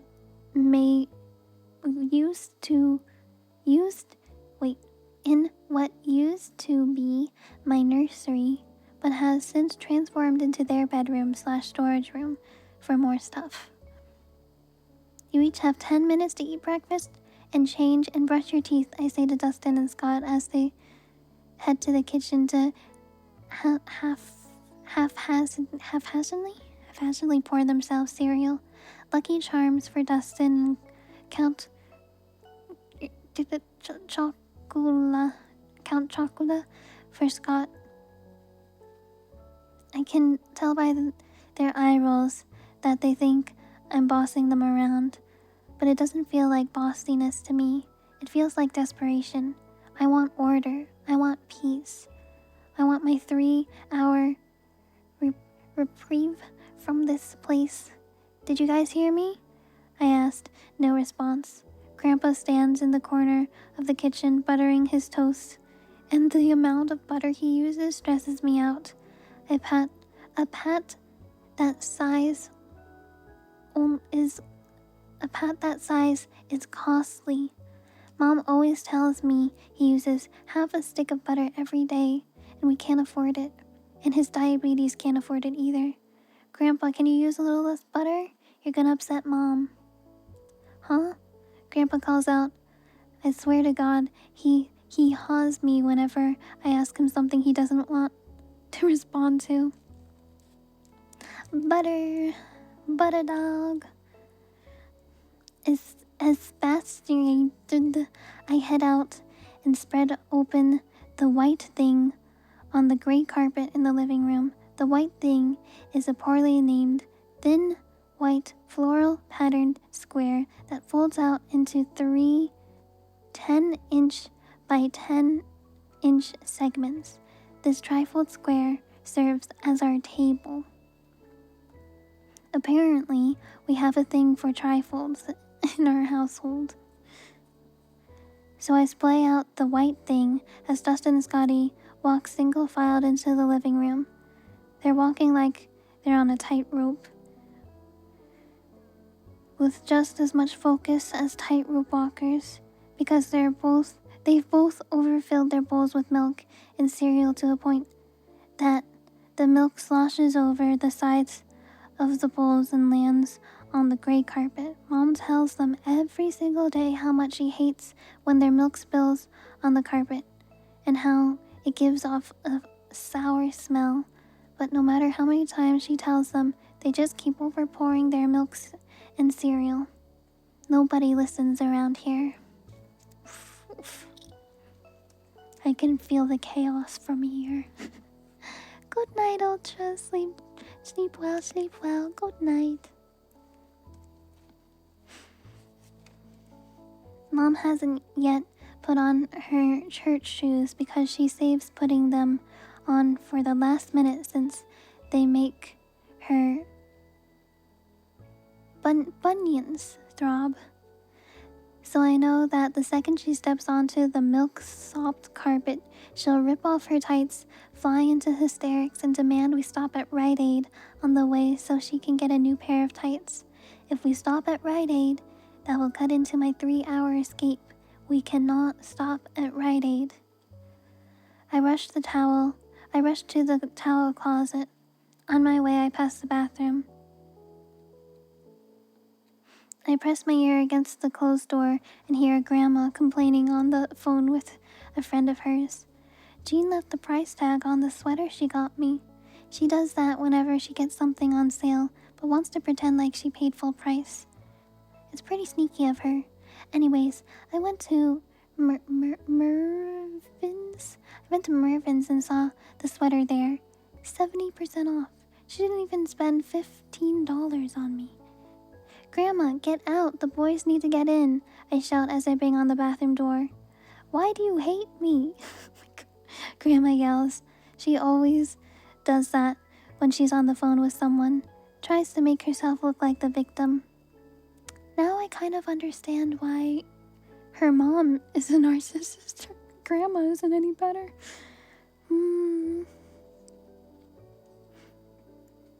I get to the towel closet and grab a little red dish towel with the Christmas lights on it. Wet the end of it under the kitchen faucet and press the wet end into the milk-soaked carpet. I look up and see Dustin and Scotty eating on the white thing. Scott chews silently and with an even and unmeasured slowness, almost like he's in slow motion. Where's the urgency? Where is the purpose? Dustin chews with his mouth open, loud and chomping. Urgent but not efficient. I check the clock. 11:12 a.m. Somehow we have to get out the door and into the van in 8 minutes so that we can get to church for the 11:30 service. Hurry up, slowpokes, I bark at my brothers while pressing my full body weight into the wet Christmas towel with the milked carpet. Shut up, poop smear. Scotty snaps back at me. Grandpa steps over me as breadcrumbs spill out of his paper towel wrapped toast. Grandma crosses in from the other end of the room, wrapped in a towel shabby enough that you can see through it. Disgusting. Her perm is clipping into place with a makeshift head wrap made of toilet paper and hair clips. You happy, little girl? I'm out of the bathroom now, she says as she heads to the kitchen. I ignore Grandma and tell my brothers that the bathroom is free so they can go brush their teeth while I put their cereal bowls in the sink.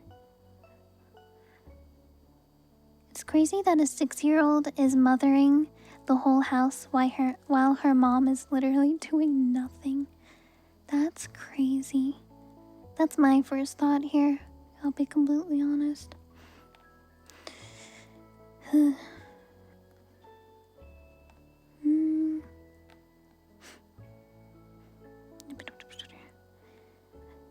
Through an act of God, may we make it to church on time.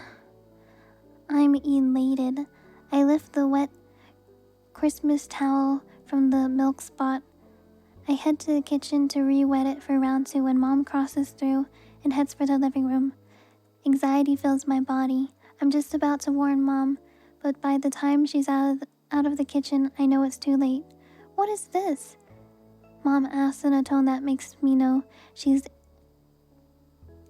knows exactly what it is she stepped in. I tell Mom already I started to clean it up, so the wetness is mostly just water, but it doesn't matter. Her mood has already switched. She's already ripping off her tights and calling for Dad, saying we're going to need to stop at Rite Aid so she get a new pair. I wonder if there's something different I could have done to get us out of the door faster. I wonder if there's something I can do in the future. We all pile into the van and head to Rite Aid. Maybe we'll make it to church in time for popcorn poppin'. Oh my god. Chat, I have to piss.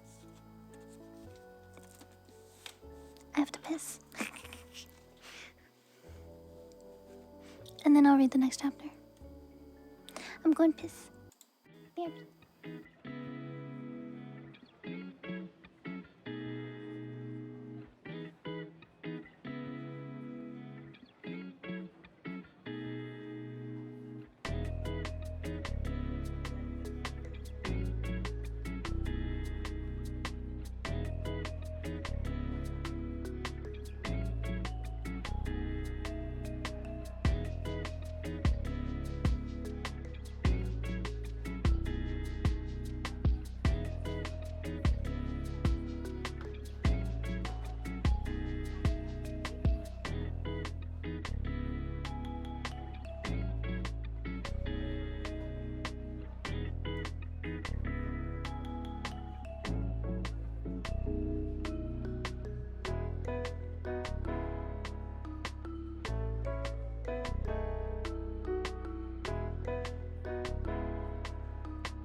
I finished my other cup.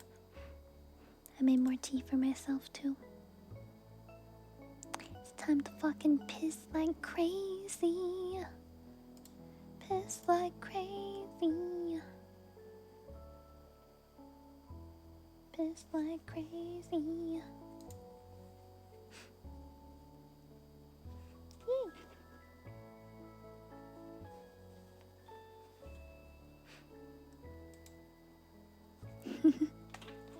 Thanks for waiting.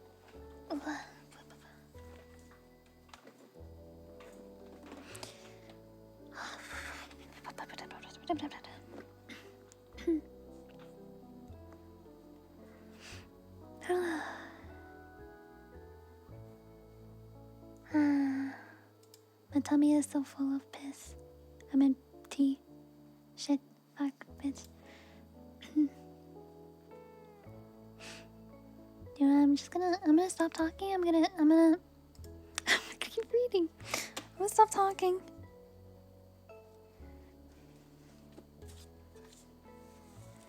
I'm just gonna keep reading now. Yep. I'm just gonna keep reading. Wow, the first word. Daddy! I scream as soon as he walks through the door. I run into his belly with my head the same way I do every time he gets home from work. I take a whiff of his flannel. Freshly chopped wood and a dab of fresh paint, his trademark scent. Hi, Net, he says more blandly than I would have hoped. I'm always crossing my fingers for a laugh, or a hair rustle, or a hug, but they never come. Or at least not yet. I'm still hoping. How was work? Fine. I'm desperate for something else to talk about with him. For some kind of connection. With Mom, it's effortless. Why does everything feel so stuck with him? Did you have any fun? I asked as we walked from the entryway into the living room. He doesn't answer. A concerned look flashes on his face after he locks eyes with something. I turn my head to see what he's looking at. Mom. And I can tell immediately by her body language and facial expression, upright posture, lifted chin, gritted teeth, widened eyes, that she's not upset, she's not angry, she's livid, she's about to blow. Oh no. There's gotta be something I can do. Mark, she says, smacking her lips to really emphasize the anger. It's now or never. Time to jump in. I love you, Mommy, I shout. I run towards her, I hug her. I've got this. I can keep her calm. But before I can think of what to do next, Mark Eugene McCurdy, Mom says, her voice raising. Oh no, not the full name. Oh no, once the Eugene comes out, we're almost to the blow up. I had to stay late because I was helping a customer. I couldn't get away, Dad tries explaining. He sounds scared. 3 hours late, Mark. Not the full name. I look over at Dustin and Scotty for help. They're playing GoldenEye 007 for Nintendo 64.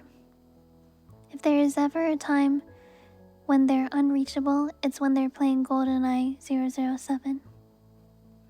For Nintendo 64, Grandma and Grandpa are at work. I'm in this alone. Mommy, why don't we watch Jay Leno? You want to watch Jay Leno? Headlines are on tonight. Quiet, Net. And I'm out. She has spoken. I am silenced. I thought for sure Jay would work. Granted, I'm a bigger fan of Conan, but watching Jay is a family affair. But watching Jay is a family affair in our household. When I mentioned this in church, Sister Huffmere said Jay's a little risque, and shouldn't I be in bed by 11:30 p.m.? But Mom told me Sister Huffmere's a judger, so I can disregard what she says. I watch Mom closely. Her chest starts heaving. The intensity is growing. Her ears get red. She lunges at Dad. Dad takes a few steps back, causing Mom to trip onto her knees. She starts screaming, "Abuse! Abuse!" Damn. Dad grabs her by the wrist to try to calm her down. Mom spits in his face. Somebody wins the round of 007. A celebratory fist bump flies through the air. Deb, I'm a couple hours late. This is not a big deal. Dad tries yelling through her screams. Don't undermine me. Don't undermine me. Oh, it's 007. Sorry. I never had a Nintendo 64. My sister had a GameCube. I played out in nature. I didn't have consoles. Mom frees her wrist and starts slapping him. Go, Mom. You got this. I cheer her on like I always do. As soon as I get past the fear.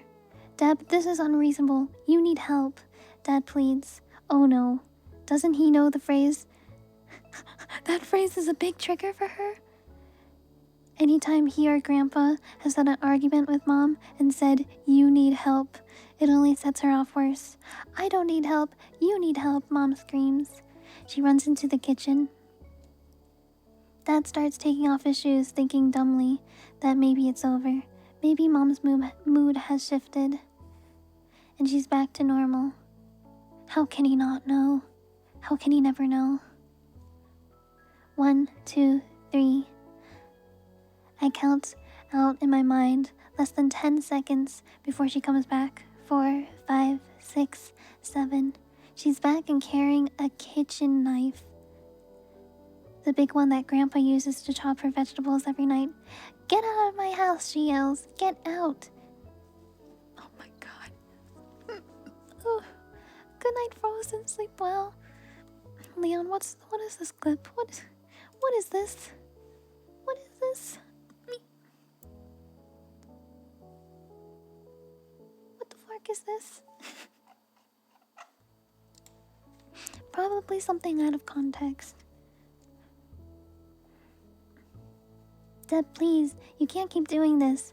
The last time Mom forced Dad to sleep in his car was a few months back. It's been a longer turnaround than usual. Typically, he's kicked out once a week or so, and with good reason. Mom says he doesn't help the family enough. He's always late from work. He's probably cheating. He's not interested in his children. He's an absent father, etc. The fact that he's gotten by this long without being kicked out is a miracle. He should just be grateful. Get out, Mark. Put the knife away, Deb. This is unsafe. This is a danger to your children. It is not. I would never hurt my babies. I would never hurt my babies. How dare you accuse me of that? Oh my god, she's crazy, guys. She's crazy. She's crazy. Tears start streaming down Mom's cheeks. Her eyes are wide and shaky and terrifying. Get out! She lunges at him. He backs up. Okay, I'm out. I'm leaving. He slips his shoes back on and hurries out. Mom walks back into the kitchen and puts the knife in the drawer. She falls to her knees and starts sobbing, a painful, moaning wail. I crouch down next to her and hug her. Somebody wins the next round of 007.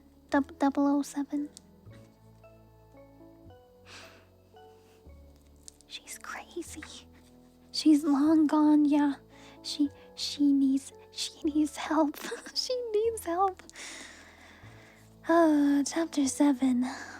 I've been standing on this pile of dirt since my call time this morning at 6 a.m. It's noon now, and the sun is out, beating its peak heat down on me. The principal actors around me get shaded by umbrellas between takes, and they get to sit down in foldable chairs to rest their feet, and they get to sip from cold water bottles freshly plucked from a cooler filled with ice cubes. But not me. I don't get that kind of luxury since I'm just a background actor. Me and the other background actors stand on our piles of dirt here in the hot desert just outside of Lancaster, umbrella-less and water bottle-less, and sweating through every single one of the layers of our scratchy, must-smelling Great Depression-era clothes. We're wearing these clothes because we're playing impoverished people in the Great Depression for some short film called Golden Dreams. The film shows various vignettes of the history of California and is supposedly going to play at the new Disneyland partner theme park. California Adventure. Vignette.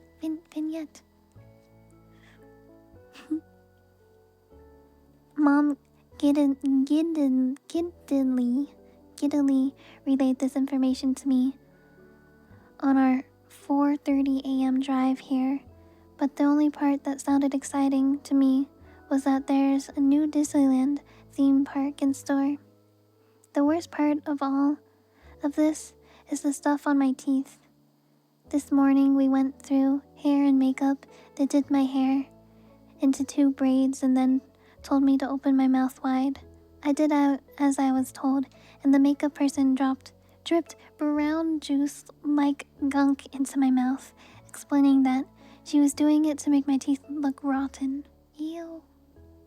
Yuck. The gunk dried quickly and felt disgusting. What I imagined it'd feel if I didn't brush my teeth for a month. It's felt that way the whole day since, and I hate it. I can't help but run my tongue along the gunk because it's so bothersome and distracting. You don't look happy to be here. Try to look more happy to be here, Mom says as we both enter the background designated trailer bathroom. I've been holding my poop for an hour, and couldn't hold it anymore, so I finally asked a person with a walkie-talkie if I could please go, even though Mom tells me I might be labeled difficult for doing so. Sorry, I say while I poop, and my mom wets a paper towel with water. I'm embarrassed she still insists on wiping my butt. How old is she? 6 or 7 or older? She's 8. I tried to tell her recently that now I'm 8. I think I can handle it. But she looked like she was going to cry and said she needs to do it until I'm at least 10 because she doesn't want any skid marks on my Pocahontas underwear. I know if I did it, there wouldn't be any skid marks, but It's Mom's tears I'm more worried about. Oh my god. Just stop frowning, okay? Mom asked to ensure I've heard her request. Your eyebrows are all bent in and angry looking. Wipe, wipe, wipe. Okay. I get back out to my dirt pile and try to look the opposite of how I feel. But it's hard with the sun being so bright. I can't help but squint. Where's that sad-looking kid? The one I pointed out earlier. Let's just use her, the director shouts to the assistant director. The AD points to various children, and the director shakes his head. No, until the AD points to me. Yeah, her. The director nods. Come on, come with me, director says, taking my hand and walking me towards the director. The director tells me to sit in an old-timey car, look off slightly to my right, and do nothing. I nod. After a few takes, he says he's got the shot. The AD walks me to Mom, who's waiting near the background crafty table. He says that I'm done for the day because they used me in a key shot, so I can't be in the background anymore. A key shot? Mom asked, clearly excited. Yeah, actually I have to bring over some fresh paperwork because it's technically a principal role. Mom's shaking with joy. How did this happen? Well, the little girl we hired wouldn't take direction. She just kept smiling no matter how many times we told her to look sad. But not your daughter. She's got a great sad face, he laughs. She does have a great sad face, Mom says, nodding and beaming and seeming to forget that a half hour ago, that sad face was the very thing she was trying to get rid of. Anyway, we used your daughter for the role instead, so now she's technically a principal performer. The AD peels off to grab the new paperwork. My mom turns to me and grabs my hands in hers. They used you, Ned. They used you. Mom gets home and calls Academy kids immediately to gush about my principal contract. They tell Mom this is great news and that this means I'm establishing a reputation as a kid who cooperates and takes direction. 2 of the most beneficial traits of a child actor. They tell Mom they're going to look for long-running background jobs for me. Core background jobs. These are the kinds of jobs you can't get when you're new to extra work because the extras casting director doesn't know your reputation yet. Mom looks perturbed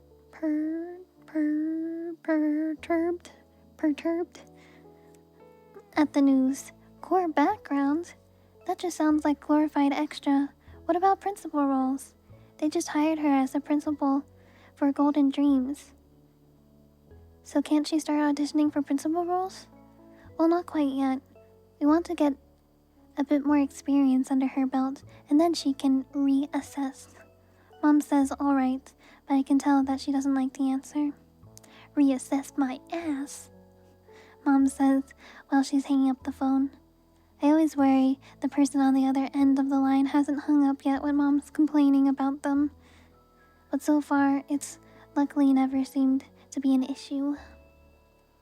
Mom's a bit tense for the rest of the night, but by the next morning she swings into a good mood when Academy Kids calls to say that they got me a part as a core background performer for an upcoming pilot. 8 days of work.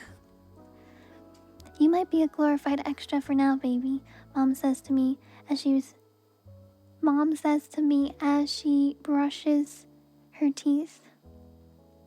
But if we keep going, you'll be a bona fide principal performer soon enough. She spits in the sink. I think that's how you use bona fide. I'm not sure. Bona fide. I don't know what that is. Hi, alien. Yes, this book. I'm excited to be reading it. Why until 10? I know, right? It's crazy how controlling her mom is. Okay.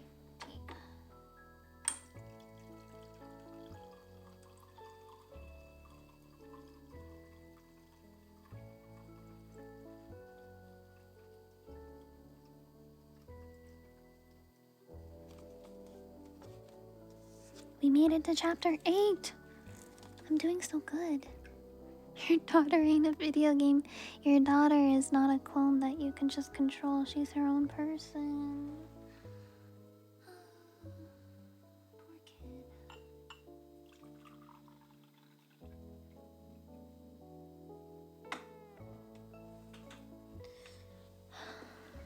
Fishtail, hi. Yes, Fishtail.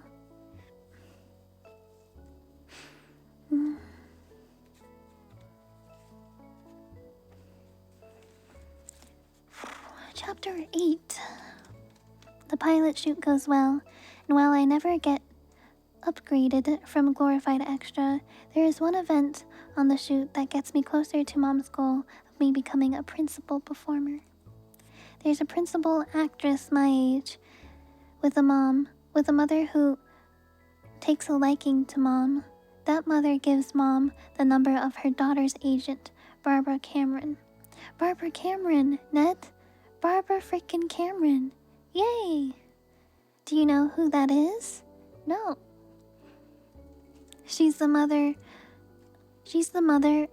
of several famous kids. Several.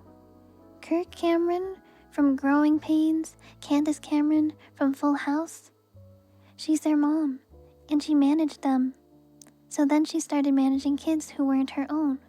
And now she's one of the biggest youth reps out there. Really cool lady. Mom calls Barbara immediately to set up an audition for me and my oldest brother Marcus, who she recently convinced to give acting a try despite his initial resistance.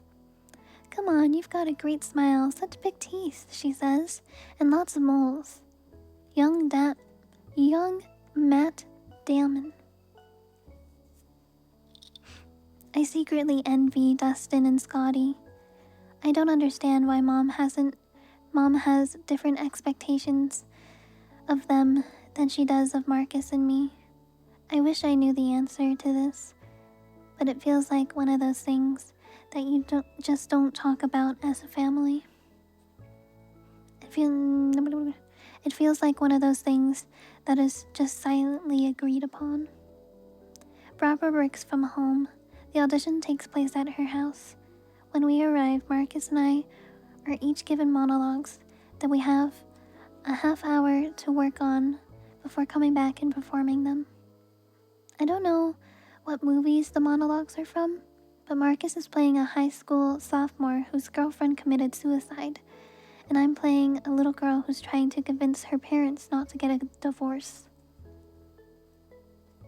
Mom runs the monologues with us in the car, and then we go back inside one by one to do our auditions. Marcus goes first. He's in there for about a half hour. When he comes out, he's in a good mood. He says Barbara and the other woman in the room were both talkative and laughed a lot. I walk inside. I'm shaking. I do my monologue once. Barbara and the other woman exchange a look, then ask me to do it again, but just throw it away. I'm puzzled.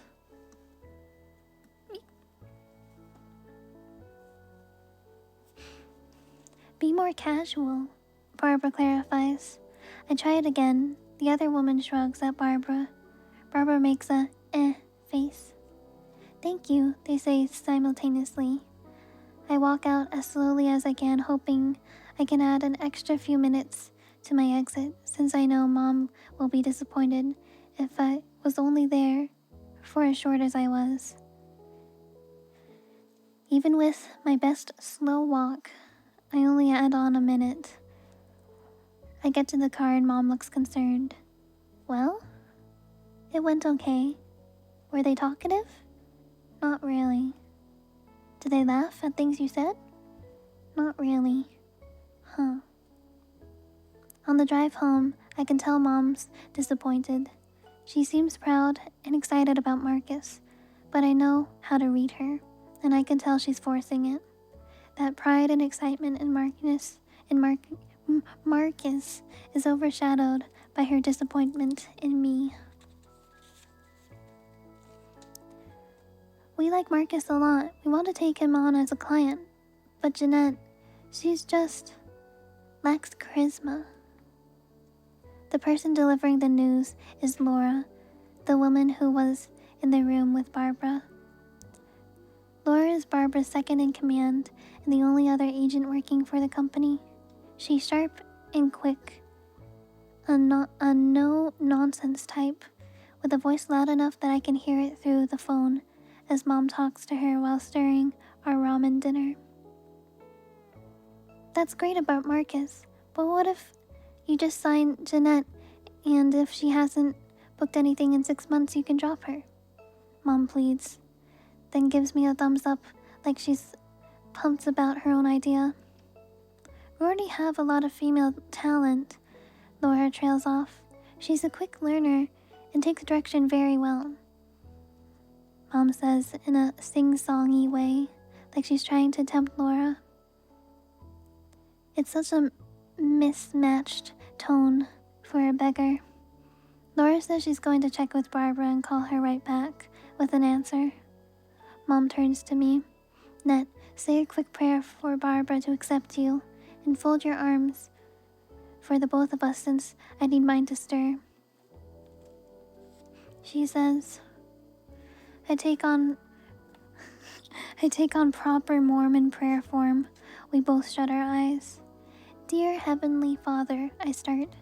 Thank you for this beautiful day and for all of our many blessings. Shit, Mom says. I open, my eyes fly open. Mom drops the spoon she was stirring with a start. Wait. Mom drops the spoon she was stirring with and starts sucking on her finger. She turns on the faucet to run cool water over it.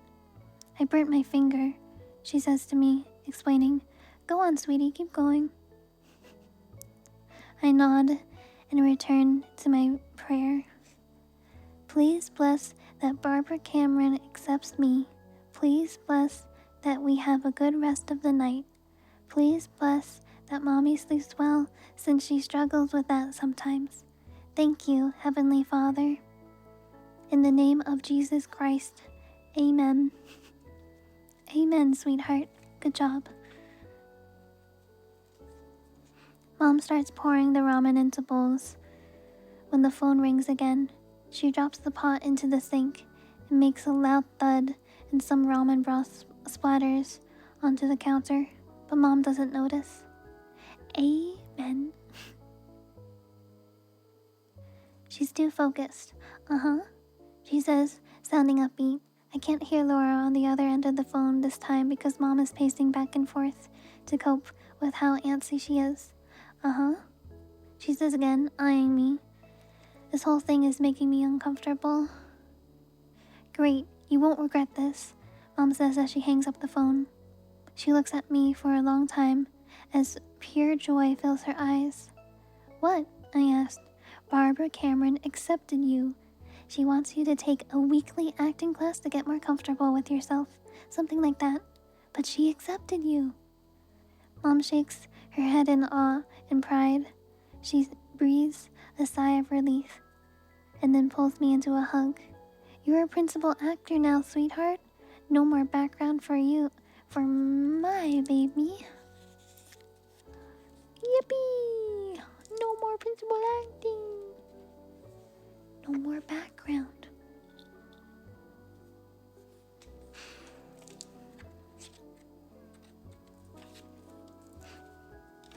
It's that time again where I have to go piss because I've been drinking a lot of tea. I'll be right back.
Tea time.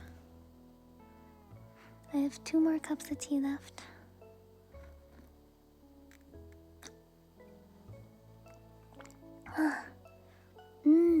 This really tastes like cough drop. Good morning. Thank you for waiting. Am I feeling alright? I've been battling headache slash migraine all day, but honestly, reading and drinking tea has helped a lot. I can still kind of feel the headache. It's like threatening to come back, so the tea is helping a lot.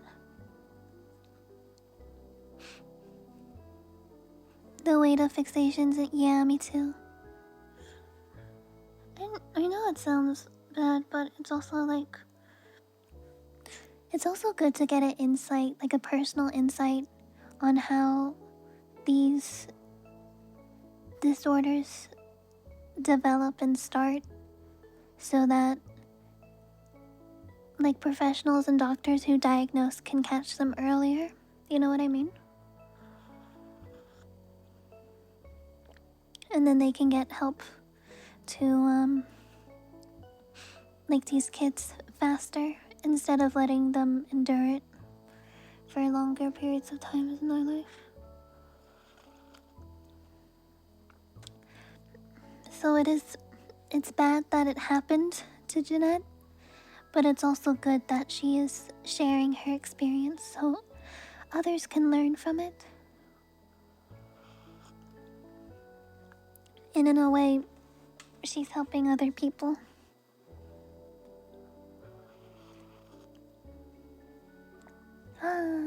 Tea feels so good.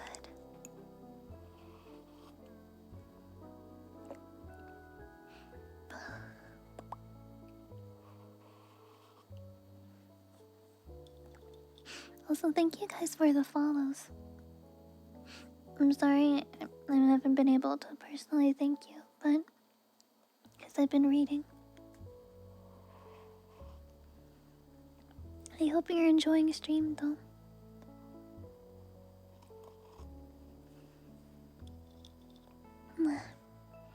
Do you like the nighttime background? I think it's very atmospherically cozy. And you can see the night sky through the window over there. You see the stars. Pretty.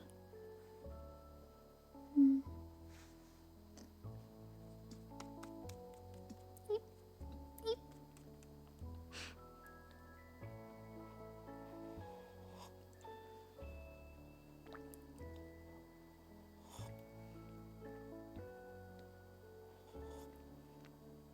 Oh, okay.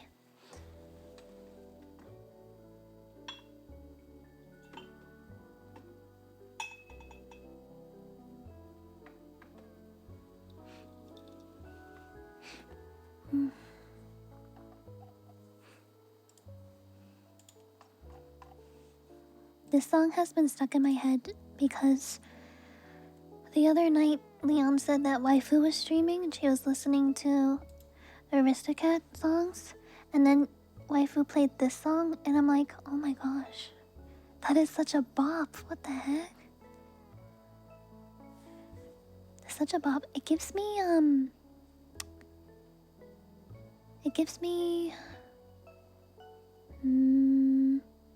little bit of Elvis vibes, kind of. But it's a Alvin and the Chipmunks song, the Chipettes.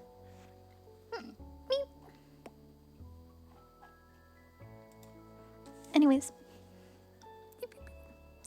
back to reading. She's bald. She's bald and she's trying torturing people with hair. You have this on VHS? Oh, cool. That was approved? Yeah, I guess so. That's crazy.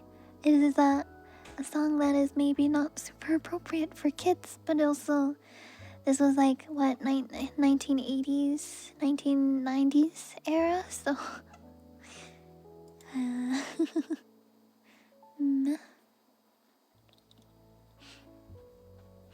Anyways, back to reading. Also, I'm really enjoying reading this on stream. Do you guys like it? I am enjoying it so far. This is my year of glow up. Instead of doom scrolling on social media, I should read books instead.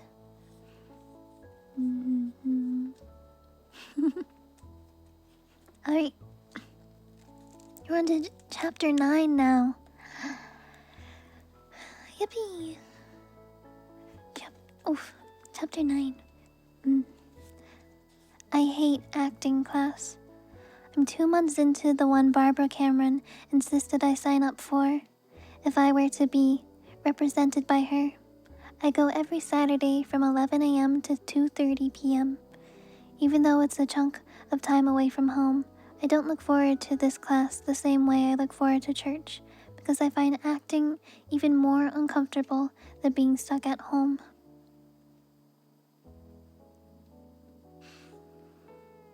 Each class starts out with a bit of loosening up. The dozen of us walk around mimicking Miss Lasky? I'm not sure. That's Laura's last name. Not only is Barbara's second in command, she's also our acting teacher. She stretches her face out in weird contortions,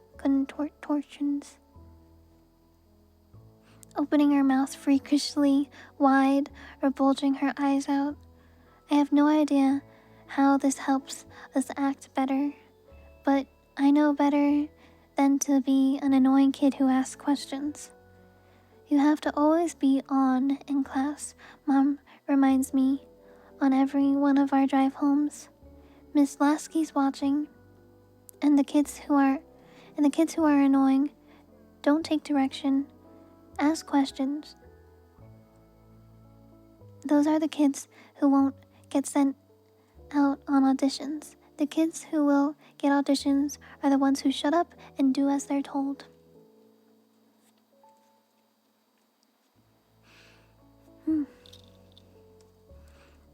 After the face gymnastics, we pretend to be various animals. Some of the other kids seem to have fun with it, but it makes me feel like an idiot. I don't know how to trumpet like an elephant, purr like a kitten, or grunt like a monkey, and frankly, I don't want to.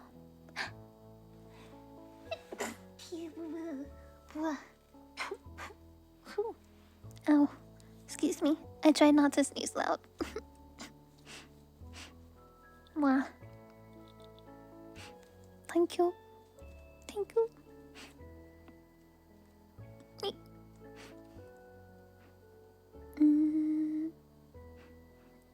Let's leave the animal sounds to the animals. Sometimes Miss Lasky has everyone freeze, and then she points to one kid to do the animal sound solo. It's supposed to help with getting over our inhibitions or something. Trumpet, Jeanette. Trumpet like you mean it. I don't mean it, but I try my best. I'm humiliated. After the dreaded animal sounds, we move on to memorization technique. We're given a scene and we have 30 minutes to memorize our characters' lines. Then we go one by one spewing our lines, cold, the showbiz term for rapid and without emotion. We're told this technique is important, especially for kids, so that we don't overwork the material and sound too rehearsed in auditions. Apparently memorizing a thing cold so we have it down pat, and then adding in the emotions later is the best way to keep the scene fresh.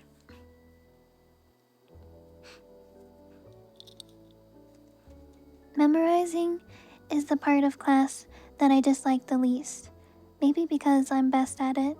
I usually memorize my lines within 15 minutes, and then just spend the next 15 going over them to solidify them. I also don't mind saying words without emotions. The emotions are the problem. The words aren't. Forcing emotions into a thing is uncomfortable in the first place. But then putting on these emotions for other people to see feels gross to me. It feels weak and vulnerable and naked. I don't want people to see me like that. After memorization comes scene work, my least favorite part of the class because it's the part where I have to perform.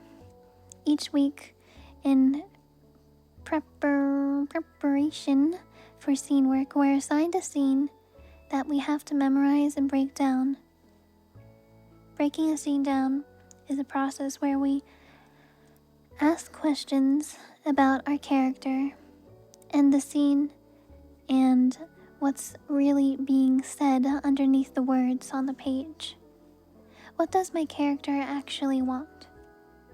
What does the character I'm interacting with actually want? How are these things at odds? How does my character feel about the character I'm interacting with? After breaking the scene down, we have to rehearse it enough that it's ready to perform in front of the rest of the class on Saturday.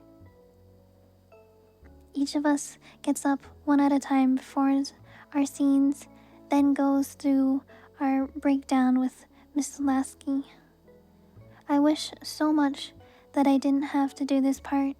I don't like sitting up on the little studio stage, acting out a scene in front of everyone. I don't like to be observed. I like to do the observing.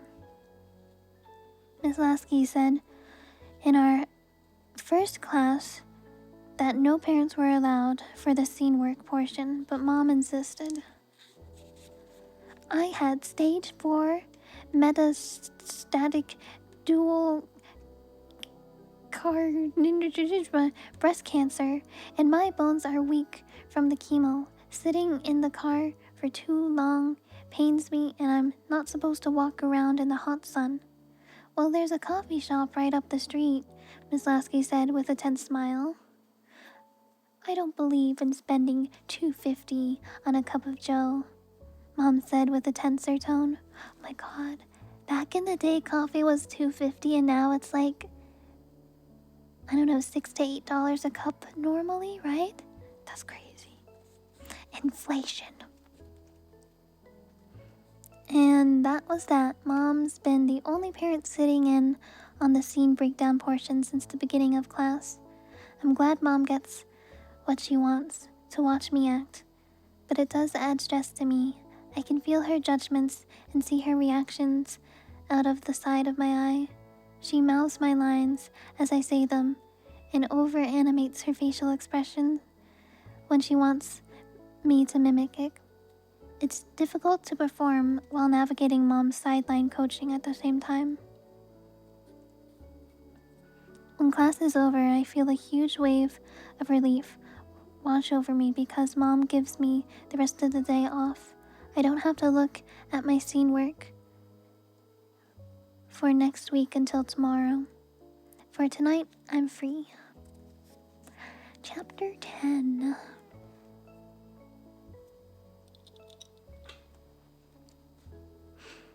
I don't want to say that word, I tell Mom as we look over my lines for an upcoming audition for Mad TV. The sketch is a parody on Kathy Lee Gifford and her 2 children. I'm trying out for the part. I'm trying out to be the parody version of Kathy's daughter. It has multiple different meanings. Sometimes it just means happy. It's in Christmas songs, for crying out loud. Don we now our gay apparel, Mom sing talks. I know Mom partially sympathizes with me, or she wouldn't be over-explaining herself the way that she is. Do I have to say it? Yes, Nat. It's one of your first speaking role auditions. We've gotta go on all of these so Barbara knows You're not difficult. Plus, we need you. We need you to book something, so she keeps sending you out. I thumbed the pages in front of me. Look, we can get ice cream afterward if you do a good job, okay? I've got a coupon. We've got that coupon Sister Jonathan gave out in primary class. Okay.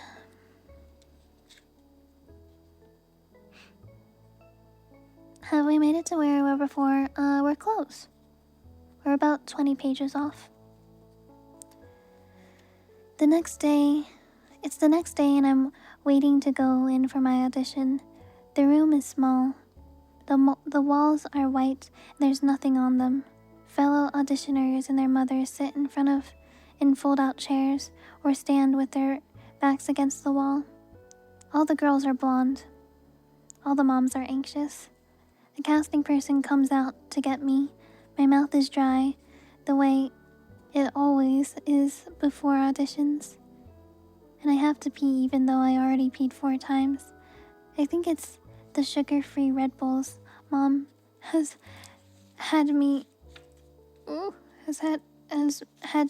me drink before comedy auditions because she says I just don't have comedy energy otherwise.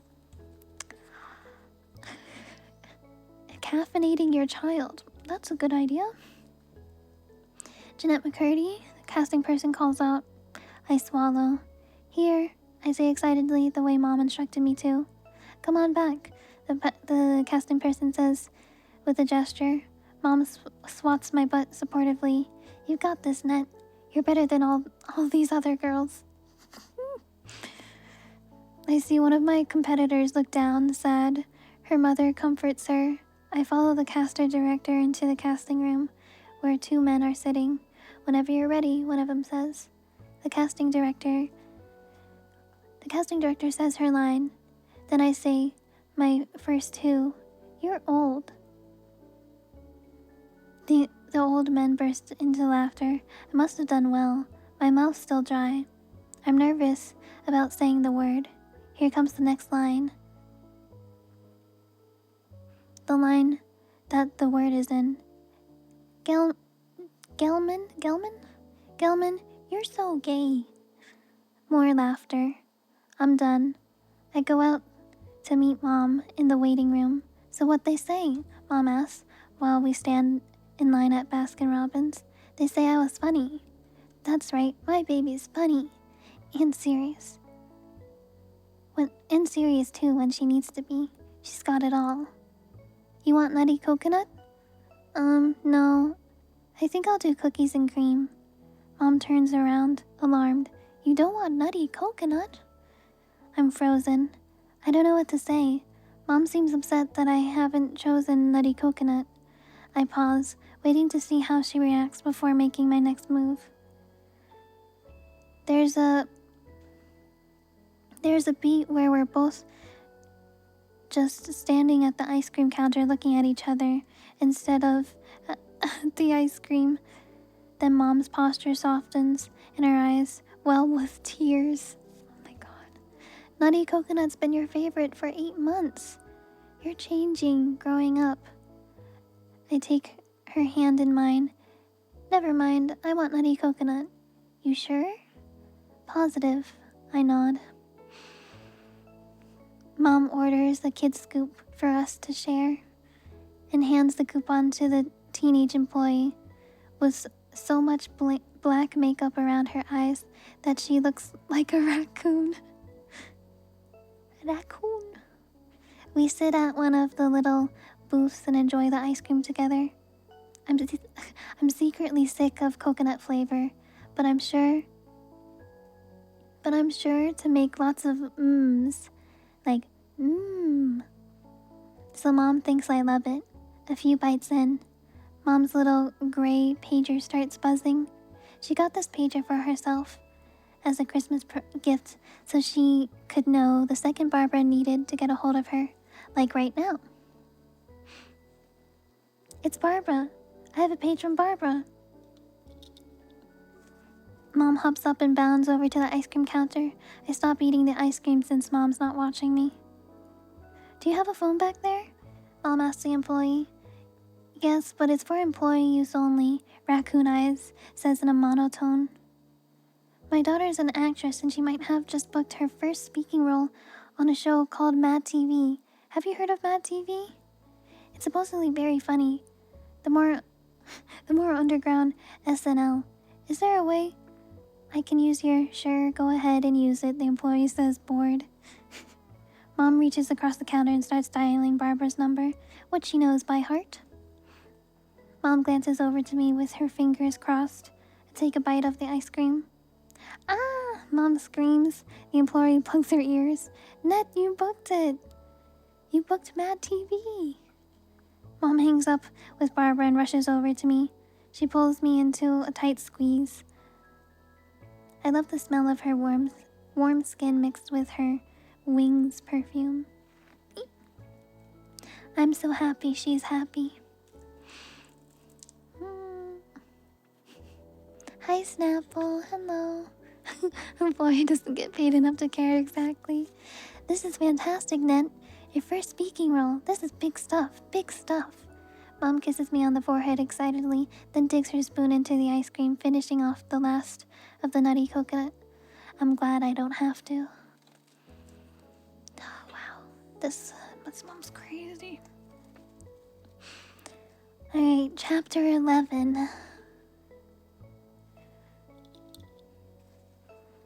You look so pretty, I tell Mom. She stands in front of the bathroom mirror doing her makeup while I brush her hair. She likes when I do this. She says it's comforting, soothing. Thanks, Angel. Karen's gorgeous, though. She looks like a beauty queen. Mom puts the cap on her tube of lipstick and rubs her lips together to spread the plum color over both of them. I think her natural color is much prettier. You look like a beauty queen too, I say, partially because I do believe it, but mainly to reassure Mom. She doesn't have many friends her age. Red flag, she doesn't have many friends her age. And ones she does have, she hardly sees. So the fact that she's meeting up with one of them today for lunch is a big deal. Karen is Mom's best friend from high school, and after they graduated, they went to beauty school together. Mom's relationship with her seems complicated. One minute she'll say Karen is an amazing person and so wonderful and so sweet, and then the next she'll say that Karen is actually kind of a bitch. We're not supposed to say that word. I'm just spelling it, Nat. B-I-T-C-H. Plus, God would understand if he knew Karen. Did I tell you about the time how she stole my baby's name? Mom asks while she spritzes herself with perfume. Uh-huh, I said as I keep brushing. Mom looks down. I can tell I hurt her feelings. She's told me this story so many times before, but here she is wanting to tell me again. And that's okay, she just wants to be heard. But I could hear it again. So I had the name all picked out. Mom launches in immediately. Jason. I thought it was a good one. Sturdy, not too common. But also not weird like some of these new kids' names. Lagoon or whatever. You're not supposed to tell anyone because it's bad luck, you know? You're not supposed to tell anyone the baby name you've chosen. Uh-huh. Are you listening, Ned? You seem like you spaced out. I'm listening. So you're not supposed to tell anyone, but I did. I told Karen because I figured she's my best friend, and she wanted to know. Plus, we were pregnant at the same time, so we were going through all that stuff together. Well, lo and behold, she pops out her kid first, and what name does she choose? Jason. She stole my name. I like the name Marcus better anyways, I tell her. It's more unique. Oh, I know it is. But it's just the principle. Oh, I know. I agree. Mom takes a deep breath and brushes her eyelashes with a third coat of mascara. Anyways, I don't trust her as far as I can throw her, but she's still a good friend. Huh? This logic confuses me, so I just say, uh-huh. Not my best friend, though, Mom continues. You're my best friend, Ned. You're Mommy's best friend. I beam. I'm so happy to be her best friend, to be the closest person in the world to her. This is my purpose. I feel whole. Why'd you quit brushing? I return to the task. Tea break.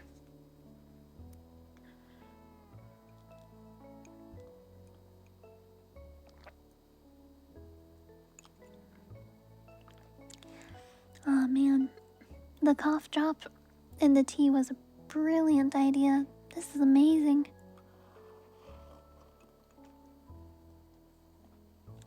Hi, Pony Shark. Hello.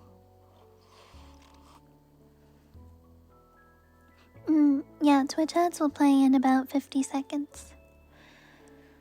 I'll go piss again, and then I'll come back and read more.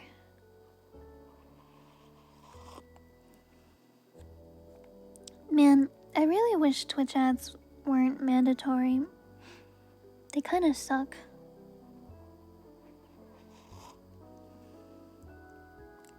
I understand why, but like, they just suck for the viewing experience.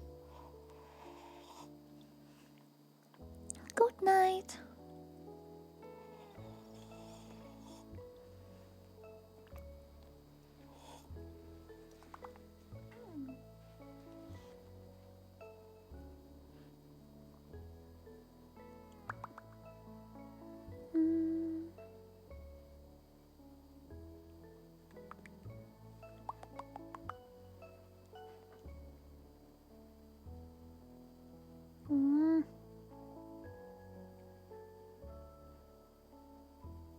Okay, Twitch ads should play any second now.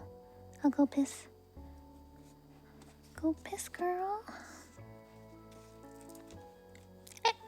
Beep. I'll be back soon. Everyone behave yourselves. Be good. BRB.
No more frog, only kill.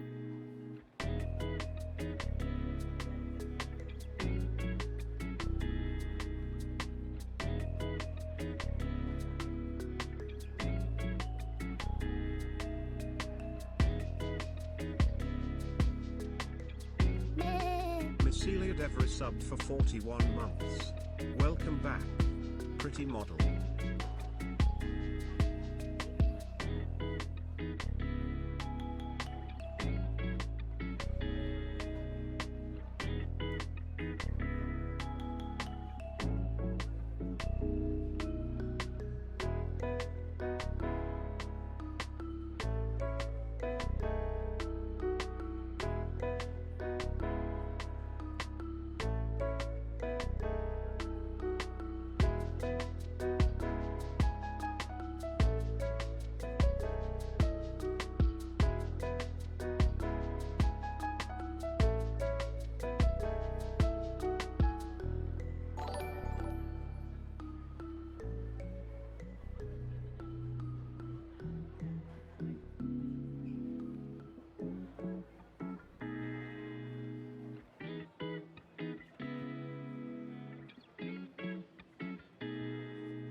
gosh, Misha! Hi, Misha. Thank you for the raid. Welcome, readers. Sorry, I was pissing. Sorry, I was pissing. I hope you had a really good stream. It's nice to see you. I hope you've been well. Oh, I'm back. But hi everyone, I'm Yuchi. I'm Capricorn VTuber, Misa's longtime VTuber sibling. I'm reading a book, and I'm enjoying it a lot, honestly. I'm glad my mom died by Jeanette McCurdy. Yeah. Girl gotta piss, exactly. Eating a book. I'm not eating it, I'm reading it. Big book hours, yes, exactly. Also, thank you for the resubby. Welcome, Emperor. Thank you for following.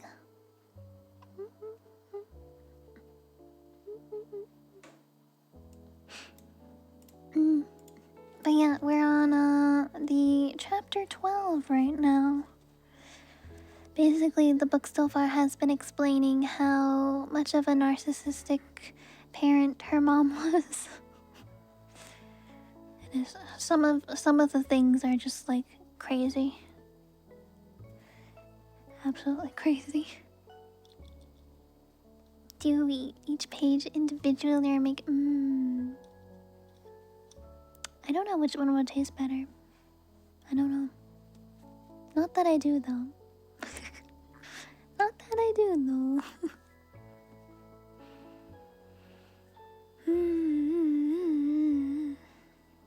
Sounds very good, yeah.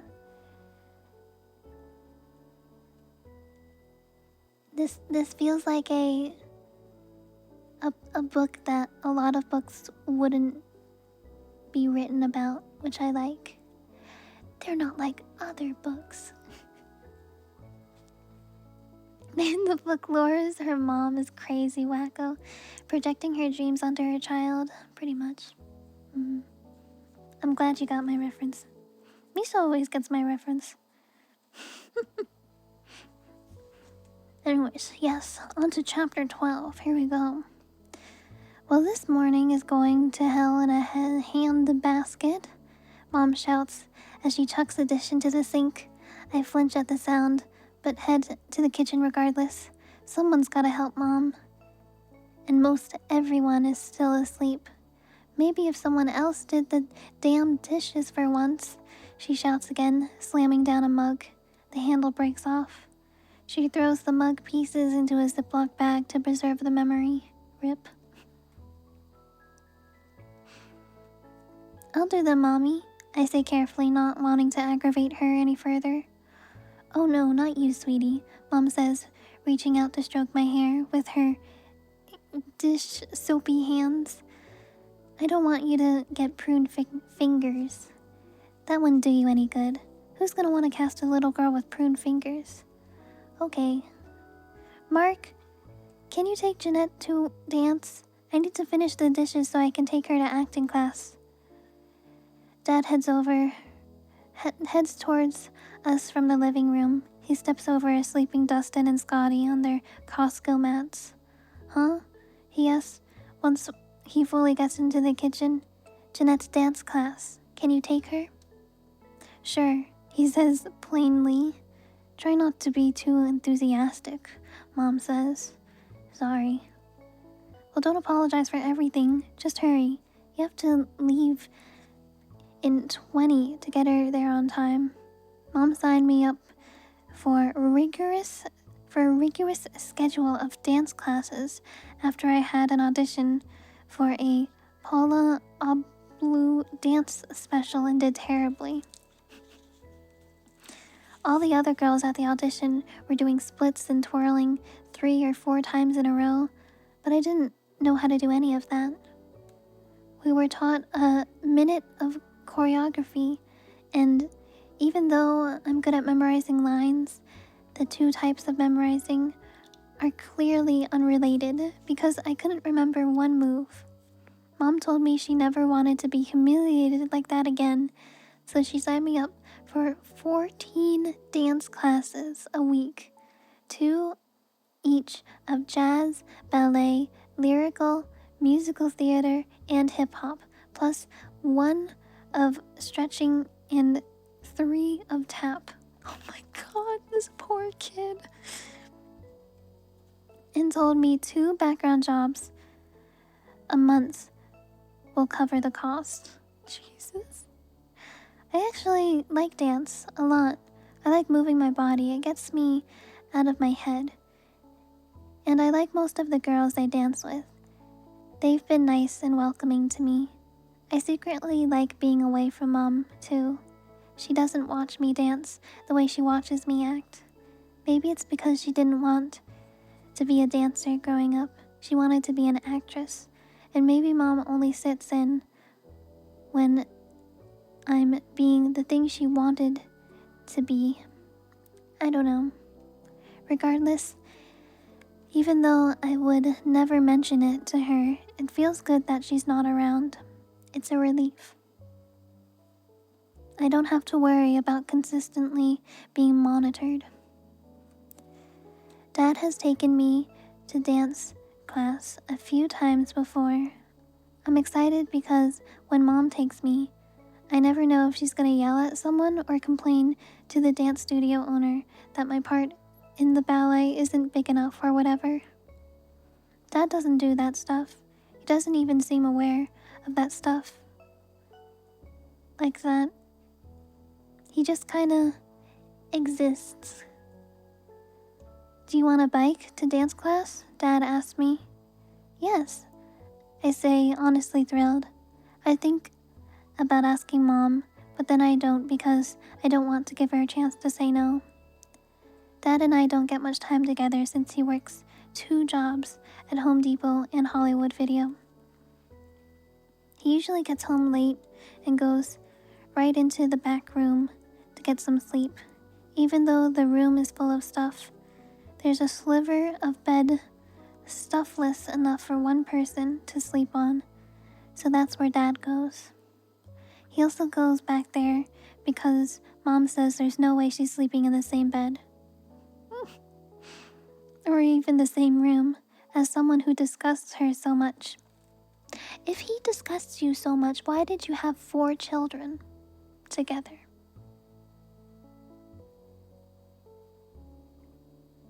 Blink, blink, blink. Why? Why did you have 4 children together if you're disgusted by your husband? What happened? What is wrong with this lady? So since Mom's in the living room on the couch or a Costco mat with us, it makes sense that Dad's in the furthest room possible. On top of that, I'm busy with my acting career and schoolwork. Even though Mom homeschools us, we still have to turn in samples once a month to the state to prove we're learning things, and now dance classes too.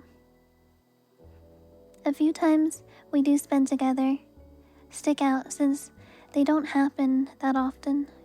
Like when Dad was able to come to my 8th birthday party at the public swimming pool. The first birthday party of mine he'd been to in a few years due to his work schedule.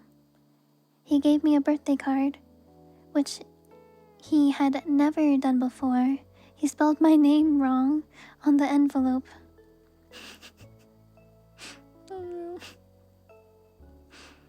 People spell my name wrong all the time, and I usually don't think much of it, but that time it made me sad. Man. Understandable? I opened the card to see what he wrote inside. That's the more important part anyways. Love, Dad, was all he wrote underneath the poem in the card.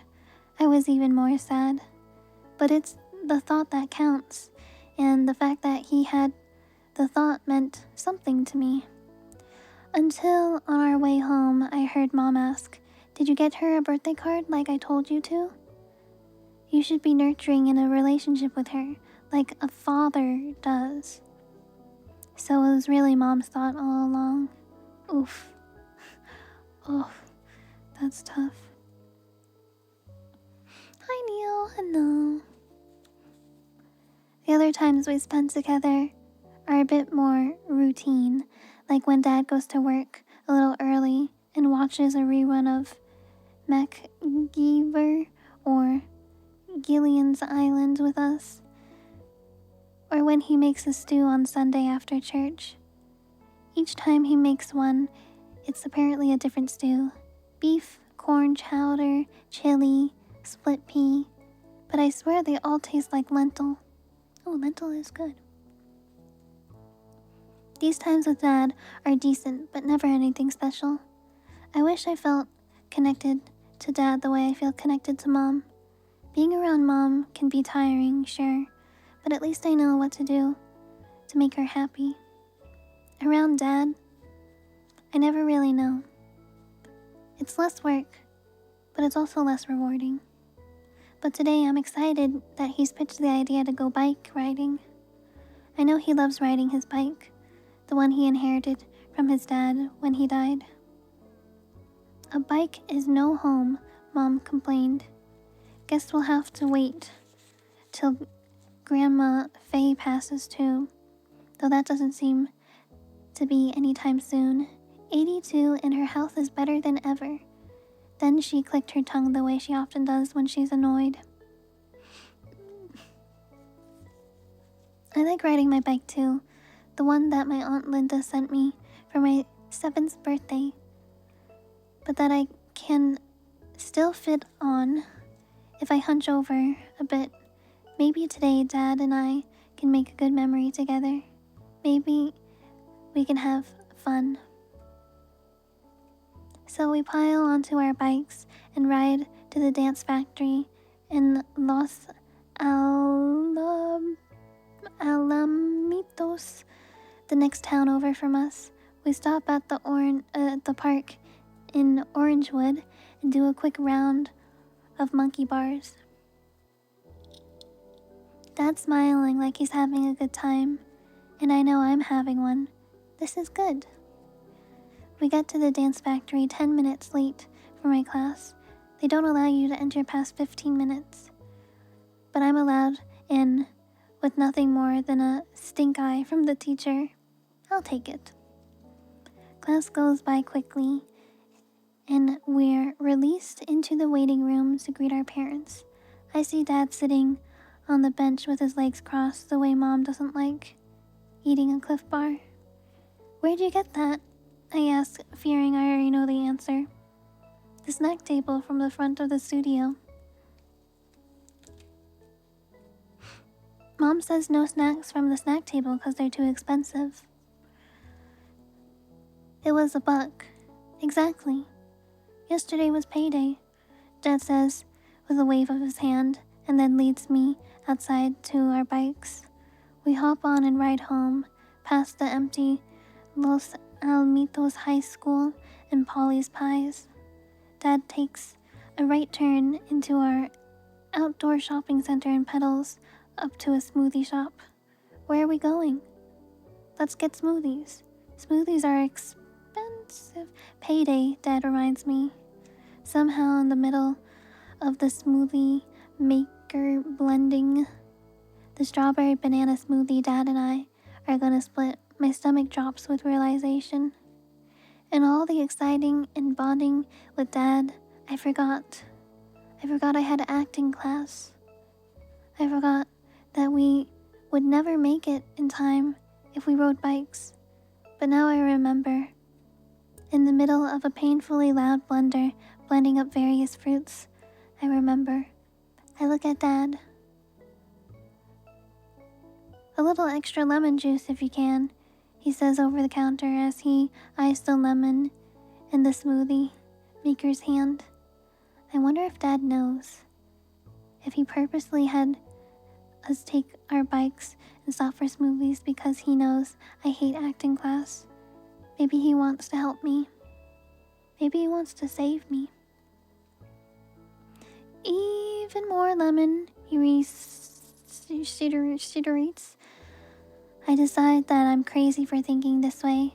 Dad's clearly more focused on the amount of lemon in the smoothie than he is on my well-being. I debate reminding him of acting class, that we need to hurry, and even still, I'll be late. But then I decide not to. Why should I? I'm enjoying my time with Dad despite the disconnect. I'm enjoying the ease, so I say nothing.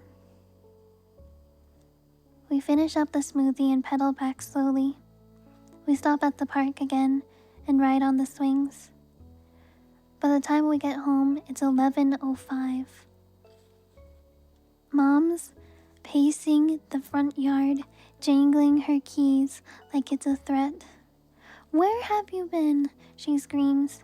Bud, our nosy neighbor, pokes his head over the fence. I wonder if he's gonna threaten to call social services again, like he did the last time Mom was screaming on the front lawn. I pray Mom keeps her voice down, so he doesn't. We stop for a smoothie, Dad says with a shrug. Slow on the uptake. "You stopped for a smoothie?"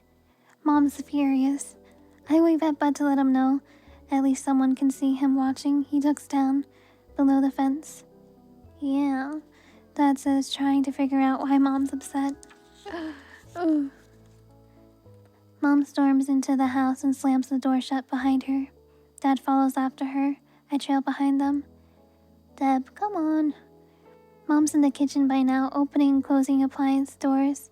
First the fridge, then the oven, then the microwave.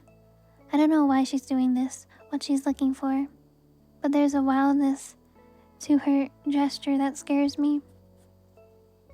I told you Jeanette had acting class, but she missed it now. They were doing a scene from I Am Sam this week. I am Sam, Mark. Jeanette would have killed that. Mom kicks in a cupboard door. Her foot gets stuck in the wood. She yanks her foot out. The wood is fragmented and splintery. "I'm sorry," Dad says. I guess she doesn't have to act that one since it's her real life. A wise little girl and a R-word dad. That's wild, jeez. Oh my god. Yo, class, congratulations on being pregnant. Let's see if I can VIP you. VIP.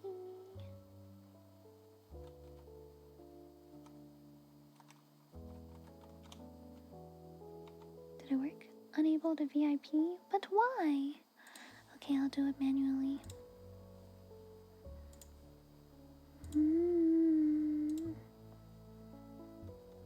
Let's see.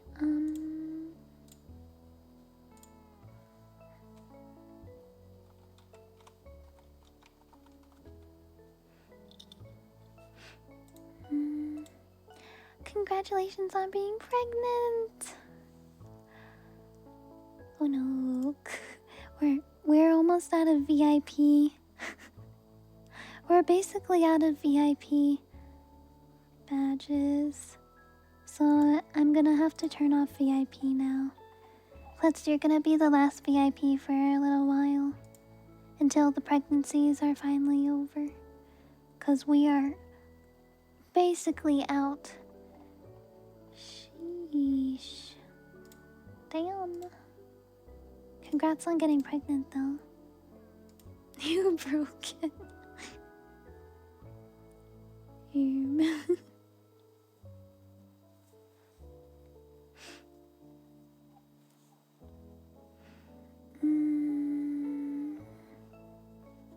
Here's the mpreg emote.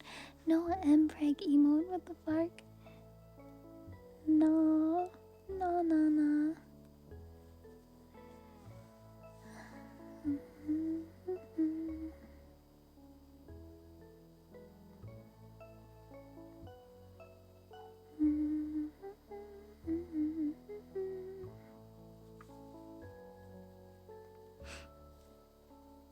There's a couple people with 7 months.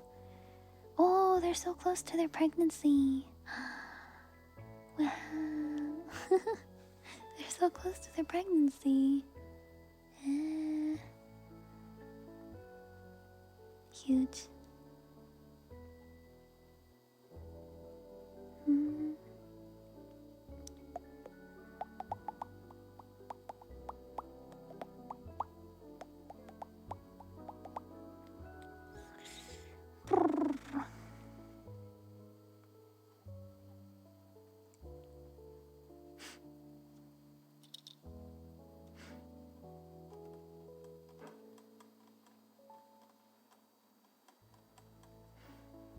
Okay, that's all I can care of.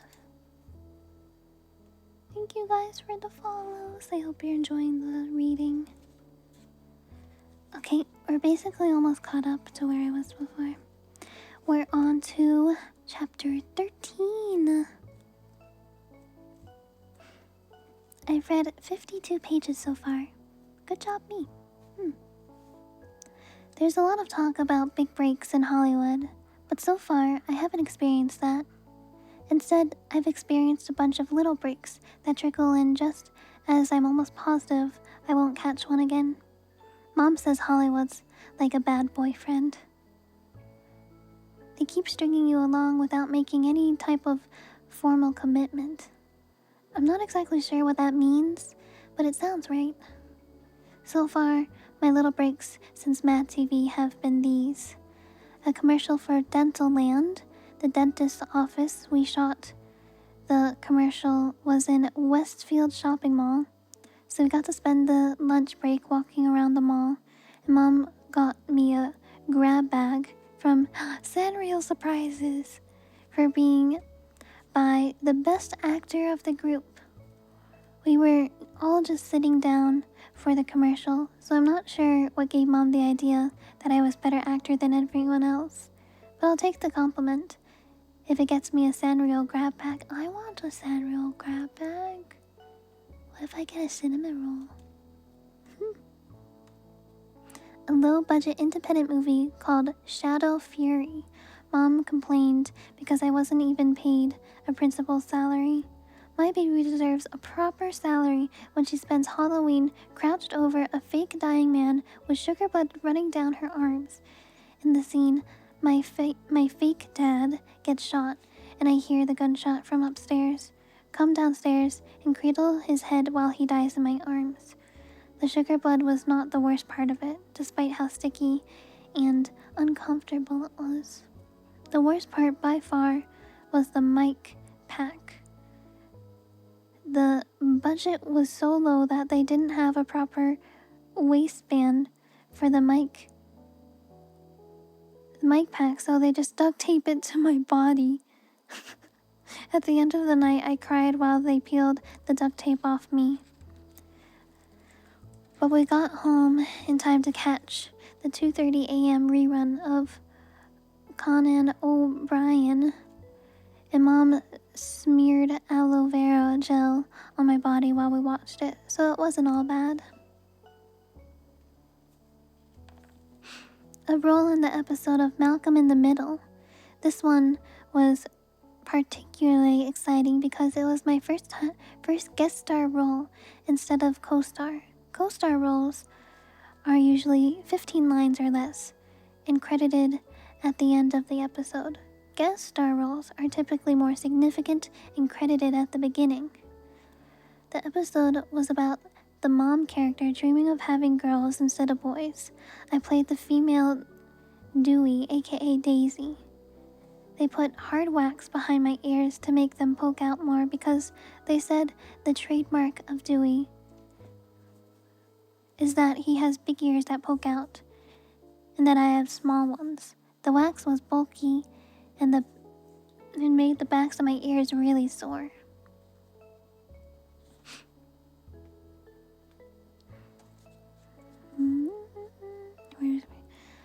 But I liked the studio where we shot the episode, and the producer was very kind to me.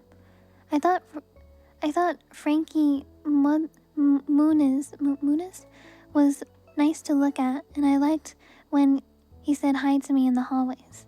I felt like I was being pretty discreet about my feelings until Mom snapped at me. Don't even think about it. He's way too old for you. And more important, not Mormon.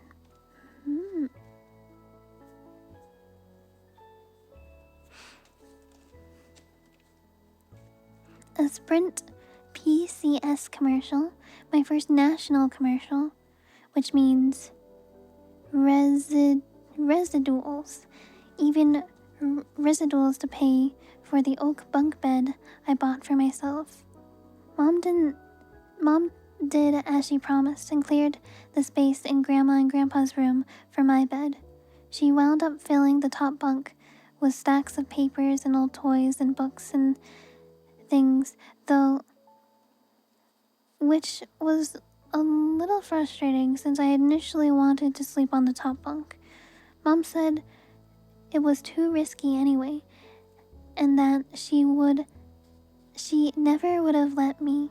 We can't risk you falling out and cracking your head open, like when Dustin fell out of a stroller at Knott's Berry Farm. Even though they did give... I've never forgiven myself for that, and I've never forgiven myself for this. And I'd never forgive myself for this, even though they did give us some free boysenberry punch, which was nice. Aside from the little breaks, there have been a lot of sub-little breaks, or hints at breaks.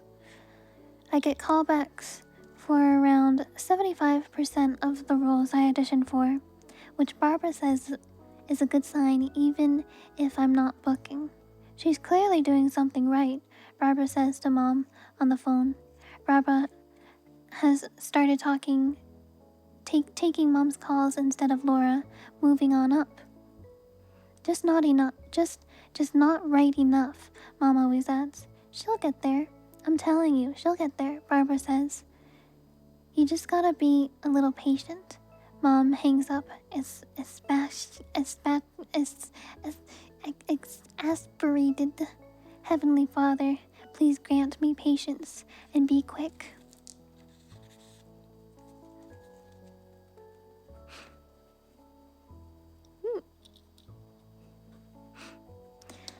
Alright, chapter 14. Okay, Jeanette, we're gonna have a quick conversation with the director, and then we'll come and get you. Beep. Beep. Excuse me. Beep. What do you think? We'll come and get you, the casting director tells me. I nod, my leg starts bouncing nervously. I can't get it to stop. Oh, that happens to me sometimes. Sometimes my leg stops, like, bouncing, and I can't stop it when I'm especially anxious about something. I'm sitting in a waiting room to go in for my 4th callback for Princess Paradise Park, the current hot family drama film to audition for if you're an actress between 7 and 10 years old. Apparently, thousands of girls auditioned, but the role is now down to me and one other girl. It's the closest I've been to a project this big. I have my 17 pages of lines down pat thanks to Mom's help. Sometimes, when we're running errands, she'll just say, "Go," and I'll know that means... And I know what that means because even though I've had a few other auditions over this month-long audition process for Princess, this is the audition that is the most demanding, and the role I'm closest to getting. This is the one Mom cares about most.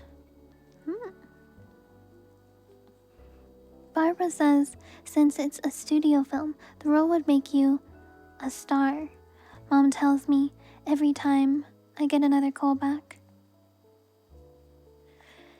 You just get offers from then on. No more auditioning. Ooh, that would be nice.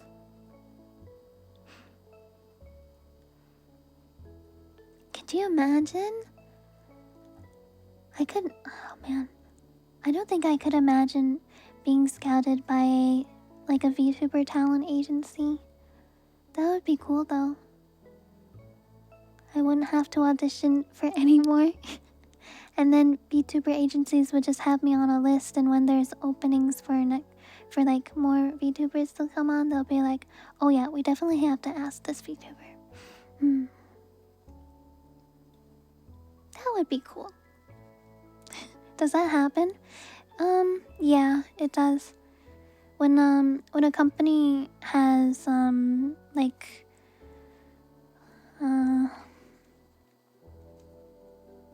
if they see a VTuber that they think would align with their company and would bring value to their company, they sometimes will put them on a list. And when they decide to bring on more talents, sometimes they will scout and ask the VTuber personally if they would like to join and stuff like that. That'd be really cool. If I were to be scouted, I don't know what makes someone qualified to be scouted though, you know?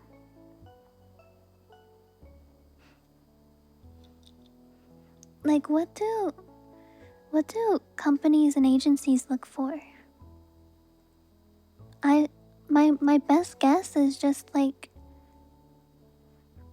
having proof of creating content for a consistent amount of time. Not being part of negative drama, maybe? Maybe? Reliability, yeah. That also comes with consistent content creation. Like if you're consistently making content for multiple years, that already proves you're reliable because you are making content, and also the content you're making has to be, in their eyes,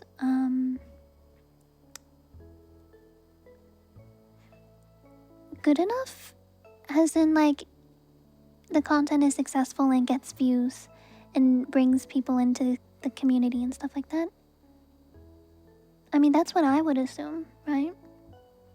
Also having the right niche and stuff. Usually different VTuber waves have different VTubers with different personalities and content that they make, so it's like a wide variety, so they can bring in more of an audience to the company instead of if they're just focused on I don't know, esports, for example. Like an esports team would bring in esports watchers, but if you had like singer, dancer, artist, gamer, etc., then you bring in an audience from all of those different types of content, which would make the company even more popular. Stuff like that, you know? Those are just some of my ideas of what people, like, companies would look for, I guess. Yeah, established community, that too. Have a strong niche. I feel like a thing that companies would also look for is having collab skills, and that is definitely my biggest weakness. I'm really good at everything else, but I'm also in return really bad at the collab part.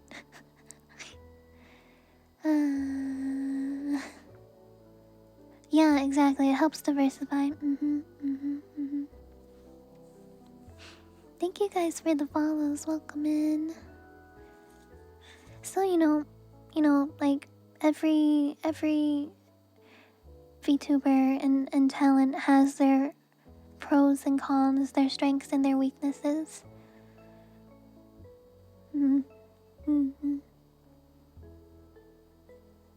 Perhaps one day it would be cool if someone other, like a company, would be like, well, we would really love to have someone like you on our talent roster. You know what I mean? That would be cool. That would be cool. Pretty cool. Anyways, back to reading.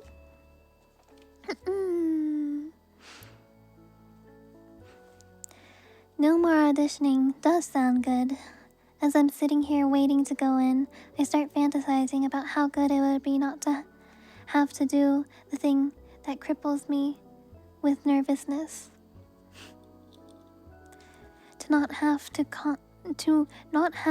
constant nagging pressure of being chosen and the sadness that comes with not being chosen.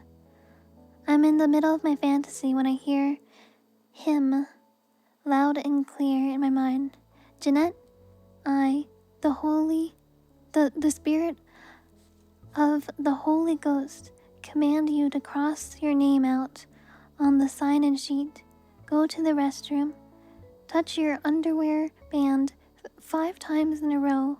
Twirl on one foot.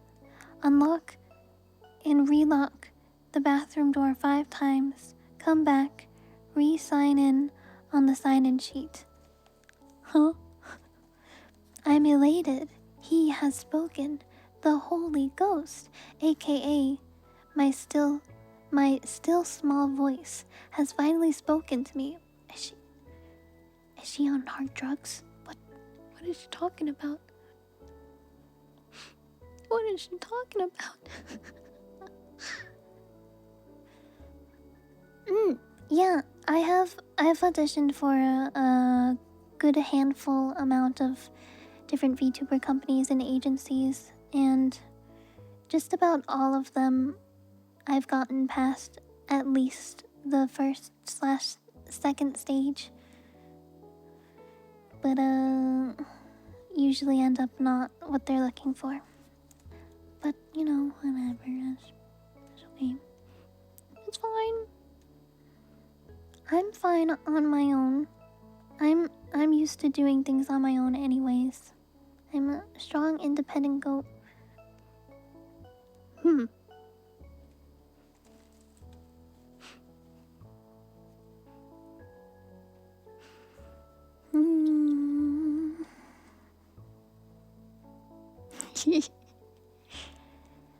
But yeah, you know, I'm just doing my own thing. Just doing my own thing. And if company happens to see me and be like, you know, I think we would go well together, so be it. So be it.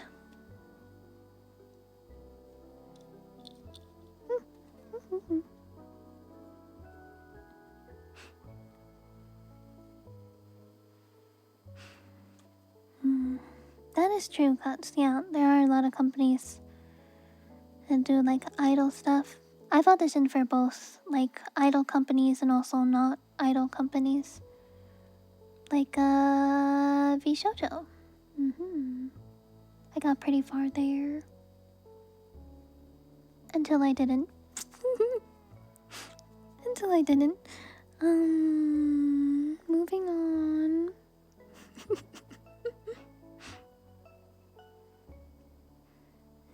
At the end of the stream? Yeah, sure. I don't mind. I like talking about that stuff anyways. I'm not always the best at... That's another thing. I'm really, really bad at answering the question of, where do you see yourself in 5 years? Where do you see yourself in 10 years? Where do you see yourself in the future? I don't know if that question is meant to be literal or not. I can barely see where I'm gonna be at the end of the week. I can't see where I'm gonna be in like 5 years. What do you mean? Do they literally mean that? Cause like, I don't know. You know, like, hypothetically, if I were to get into the company I'm auditioning for, then I'd be like, well, I would see myself having done a lot of projects with the company and, you know, making really good content with other talents and stuff like that.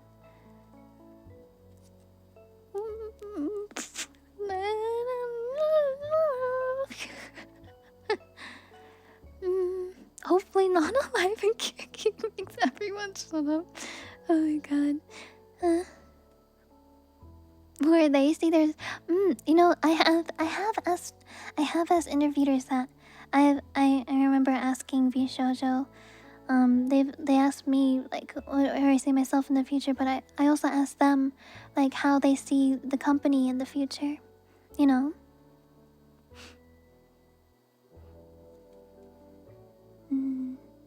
because it's important to know where the company direction is going. Because if our goals don't align, then it wouldn't work out, obviously. But if the company goals align with my goals, then it would make sense for me to be a good candidate because I would work hard to help those goals come true, which I would always, of course. Me. Anyways, back to reading. Back to reading. Alright, we're back to Jeanette seeing or hearing the voices. The voices. The Holy Ghost, aka my still small voice, has finally spoken to me. I've been waiting for him to speak to me since my 8th birthday, when I had my baptism. The gift of the Holy Ghost was definitely the gift I was most excited for. A friend from church did get me some gooey slime, though, which was a close second. The Holy Ghost is a great guy up in heaven who helps out Heavenly Father and Jesus. He's kind of like them in spirit and attitude, but he's different too, because he lives in each and every one of us Mormons. And every day we can ask him whether we want to, and he can talk to us, guiding us to do what is right, which is whatever he tells us to do. We're so lucky. Yeah, that's really great. I love hearing a voice in my head that tells me what to do. My first few weeks of having the gift of the Holy Ghost were underwhelming. Maybe even disappointing. But I never told that to anybody at church. Whenever anyone asked me if I'd been communicating with my still small voice, the Holy Ghost in me, I'd say yes. We'd been having all sorts of great conversations, and then they'd ask what the conversations had been like, what I'd been learning, and I'd say that I couldn't tell them because the conversations were private. But that's not the truth.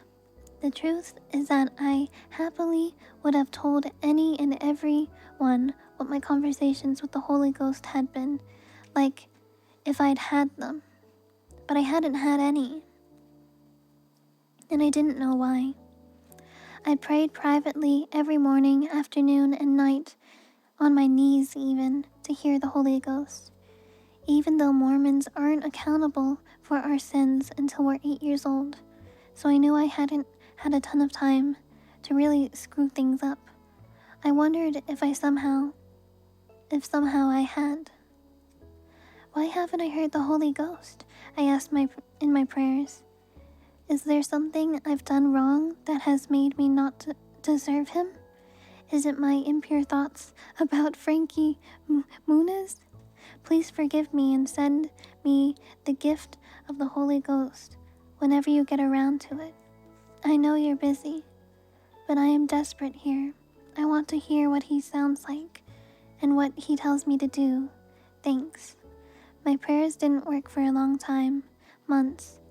But now, today, at my final callback for Princess Paradise Park, here he is.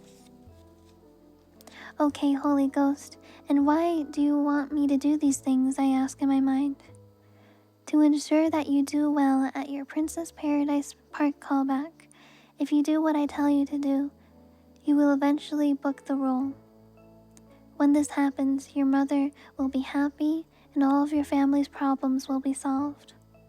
Wow, I love how direct he is.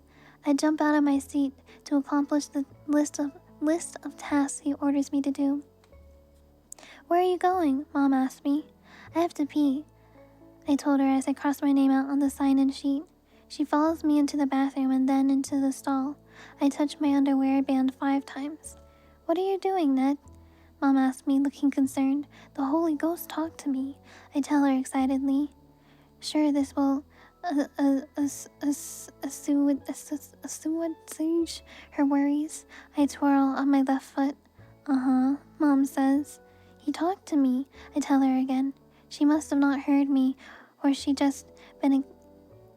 be just excited as I am. I unlock and relock the bathroom door 5 times while she watches. Why are you looking at me like that, I ask her. She pauses and looks a little sad. Nothing. We head back to the waiting room, and I sign in. Thank you, Holy Ghost. Thank you. Really straightforward. Yeah, I guess so. What a cool guy. Alright, your eyelashes are invisible, okay? You think Dakota Fanning doesn't tint hers? Mom is tinting my eyelashes with the over-the-counter brown eyelash tint she buys from Rite Aid once a month or so. During the same trip where she picks up the L'Oreal Blonde highlights, the $3 tube of clear mascara, and the store brand version of Crest white strips.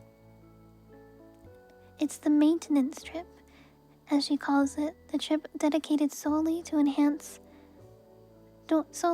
the enhancement of my natural beauty. Mom calls it natural beauty, what I have. She says my eyelashes are long, but too light that it looks like I don't have any.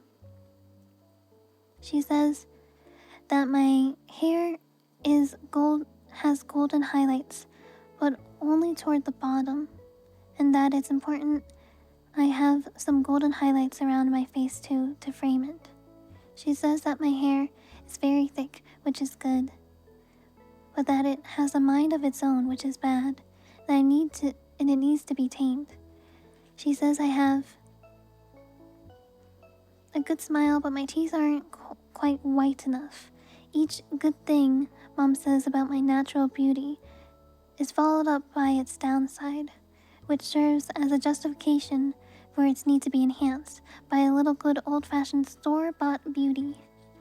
And since it seems like every single naturally beautiful thing about me comes with a downside that needs to be enhanced by store-bought beauty, I'm beginning to wonder if I'm really naturally beautiful at all, or if Mom uses the term naturally beautiful goes in the same place where others would just use the term ugly. Damn. Ow. Ow what? Mom asks, because there are a variety of things that could be owing me right now. Little paper eye patches that are tucked under my eyes, just on the lash line to the point where they could be poking my eyeballs, which could be owl-worthy. Mom tucks them nice and tight and keeps them in place with Vaseline because she doesn't want the brown eyelash tint to drip onto my skin and tint it. What feels like 1,000 sheets of foil are folded into all the layers of my hair. There are so many layers and so much foil that my hair is extending outward nearly horizontally around me. There are 2 potential owls with this. The foils could be tugging at my roots, causing pain, or the fumes from the bleach could be burning my eyes. The knockoff Crest white strips are cupping my teeth, and even though they're only supposed to stay on for 15 minutes, Mom keeps them on for 45 for good measure. Even though I try and spit out the nasty whitening juice periodically, sometimes it leaks from my teeth onto my gums and not only turns them white but stings badly, which could also be an owl. The dye is in an eye, I say as best as I can with the white strips on my teeth. Spit, then say again, Mom urges. I do as she says. The dye is in my eye. Shit. Why didn't you tell me? This stuff could make you go blind. Lean back. I throw my head back. It bangs on the back of the toilet seat. I ow again. Mom starts squirting eye drops into my eye. A cocktail of tears and eye drops trickled down my cheeks. I tried to sit up again, but my hair catches on the toilet flusher. Mom starts unhooking it. I feel trapped. My appearance has always been of great importance to Mom, even before I started acting. Some of my earliest memories are of me wearing giant pastry puff dresses. The dresses scratch and irritate my skin, and the look of them felt silly and over the top to me. Mom would always tell me I looked so pretty, even though every time she told me I looked pretty, I shrieked as loud as I could that I wasn't pretty. I was handsome. I was too little to be able to say handsome properly, but old enough to know that I wanted to be called what my brothers were called, not some stupid lesser term designated for girls. Acting only made Mom's obsession with my appearance worse, especially after I couldn't get an audition for the lead role in the film because of Winn-Dixie. Get me Meredith. Get me Meredith fine. Get me Meredith fine. Mom screamed into the phone at Coast to Coast Talent Group's scared young receptionist. We switched to Meredith a few months back after Mom said Barbara Cameron is old news and that this new agency, Coast to Coast, represented the cream of the crop young talent. Meredith is head of the talent at the agency. Yeah, Meredith. This is Deborah McCurdy. How could you not submit Jeanette for because of Winn-Dixie? How? She's perfect for the role. You just don't care about her enough to prioritize her. That's what it is, Mom cried. Deborah, I bet you submitted Taylor Dooley. Deborah, you need to calm down and stop lobbing these wild accusations at me. I submitted Jeanette for the role, but they didn't want her because they're looking for ethereal beauty, and Jeanette reads more homely. Mom looked stunned, then hung up the phone and started wailing like someone died. It was the first time I wished I was prettier and didn't care about being handsome. Oof. Thank you, Norris. Thank you. Cream of the crop is a wild saying. I know, right? Cream of the crop. Oh, is it French? I know some things are from like other languages or cultures sometimes. Hi Maple, welcome in. Hello. Okay, so we're caught up to where I read on my own. We are maybe a fourth. Yeah, maybe like a little less than a fourth way done with the book. Oh, wow. We're doing so good. Doing so good. Yeah, I wonder how many pages are in this book. Hold on. There are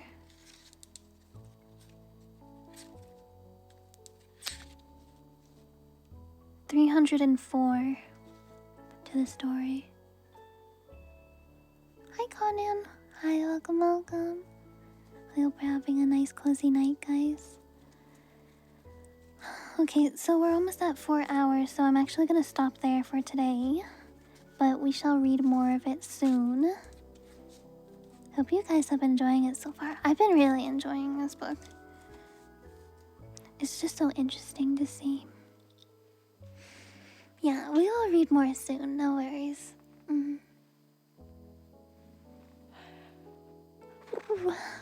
Num.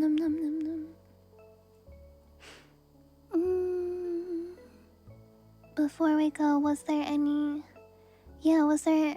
questions that someone had for me, I think, or just in general, if you guys have any questions for me, feel free to ask. If they're not appropriate, I'm gonna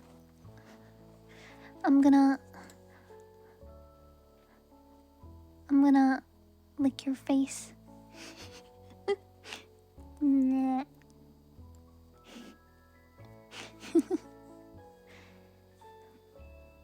Yeah, it's true. The plushie is limited time. So after these 19 days, you will never be able to get this plushie ever again. It'll be gone forever. Never to be seen again. That's why you should buy like 10 of them, and then you can resell them for a higher price. I'm kidding. Don't scalp my plushies. You want to join an agency? What is my goal in joining? What do I want to achieve? I want to have proper management to help me organize all of the types of content that I want to make and stuff like that. And also give me advice for like the current content I make and how I can help like improve it to maybe reach a wider audience and stuff like that. Having management who are familiar with social media algorithms, trends, and different types of content. What are things that you can improve on and stuff like that, I think would be really valuable.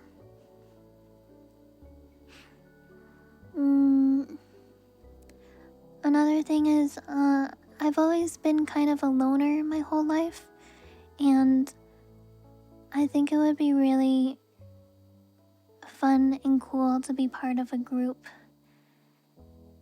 One of the reasons why I started VTubing was because I saw Hololive Myth when they debuted, and it was really cool to see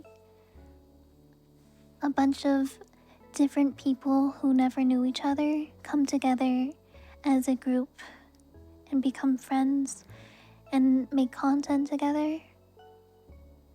I think that's cool. It'd be nice to have a group of creators I can collaborate with on a normal basis instead of trying to look for people.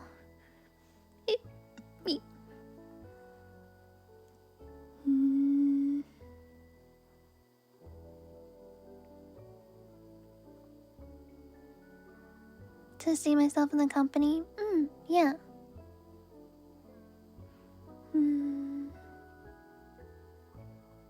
Right. I remember in my VShoujo interview, they asked that, and my response was basically, theoretically, if I were to get into the company, I would see myself achieving a lot of different, like, smaller goals for myself and creating a lot of content and collabing and working on bigger projects I wouldn't be able to achieve by myself. You know, having not only financial help, but also just like a team that I can work with and stuff like that. But yeah, I did not get past the third audition. Hi Kichi, hi. I don't know if the answer was good enough for them or if they took it the wrong way, or maybe I'm really bad at executing my thoughts and feelings, so I always try to write them down beforehand. Like I made a sheet of possible questions that they can ask me in the interviews, and I wrote answers for them.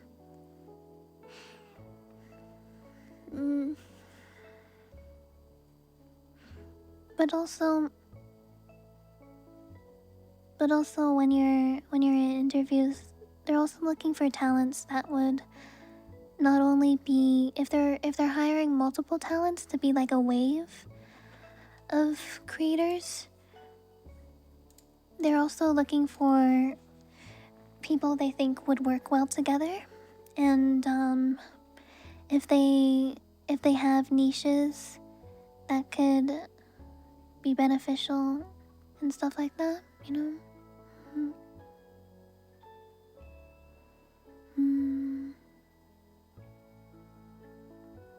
Extrovert wrangle everyone. That's true. Yeah, I agree. Sino is probably my extrovert friend. But also, this is obviously this is nothing against Sino, but being an extrovert, it means you have a lot of friends and a lot of people that you talk to on a regular basis, and you only have so much time in a day or a week. And sometimes, sometimes he just can't be there because he's busy with other things. And, obviously I'm not saying he needs to prioritize just me, because that's crazy. He has his own life and his own career.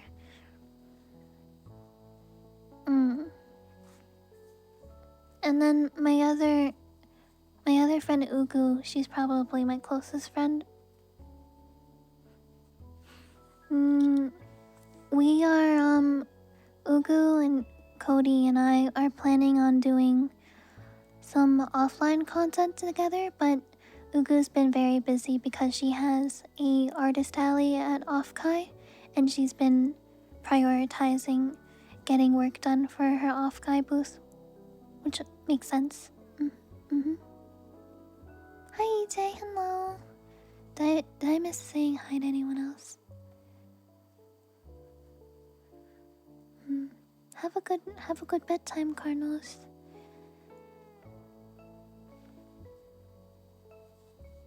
I'm done reading the story for today, Leon. Yeah, exactly. Tell Cody to stream again.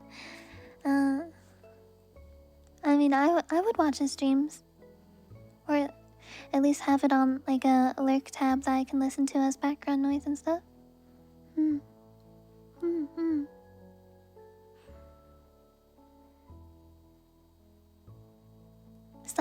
Sino Square. Like this. Wait, Tails, spell it for me. Or you can just give him a shout out. Tails, give Sino a shout out really quick, please.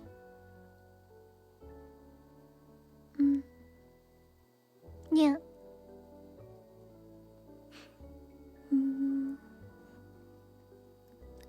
I definitely have a few other friends that I'm not super close with, but we're definitely not more than acquaintances.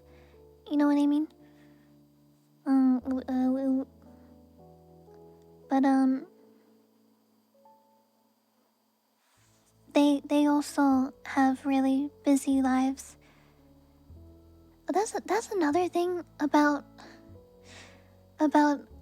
collabing with other indie VTubers is every creator has their own work and content agenda, and it's really hard to sync up and match with someone who might have the similar one as yours, and like get in touch with them, plan things, and actually get it done when you're indie compared to when you're in a group. You can just be like, hey, does anyone want to do this with me? And then someone can be like, yeah, I'll do it, you know?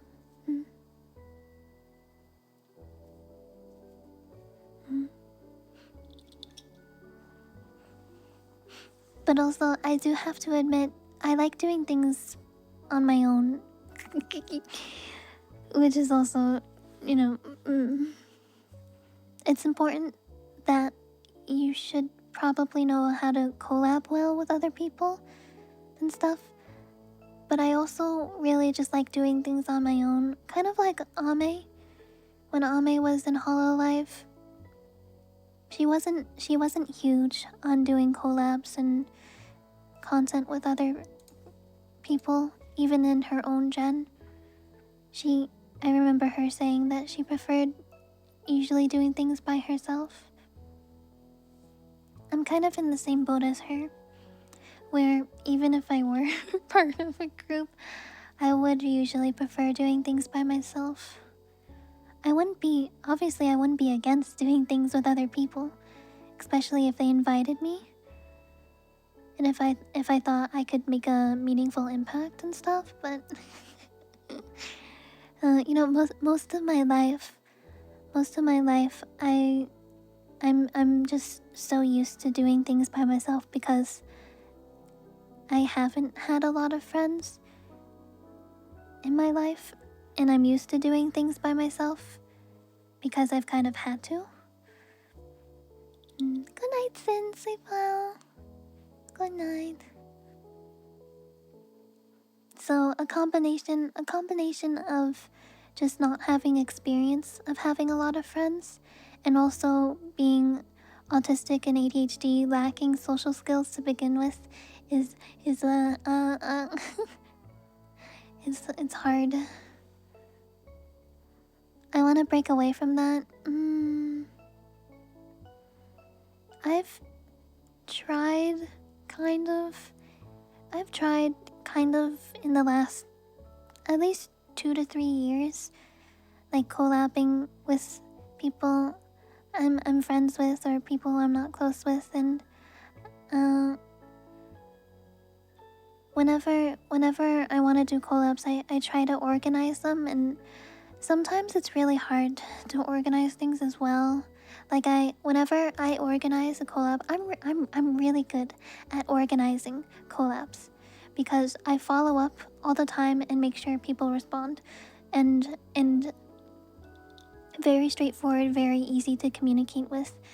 That's definitely a strength of mine. I'm good at organizing things.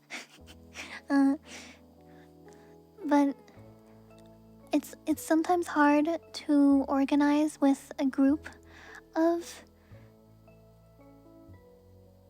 creators, especially when they have their own lives and content, because I will say, give me your availability, day and time for next week to plan a collab. And sometimes they just don't respond.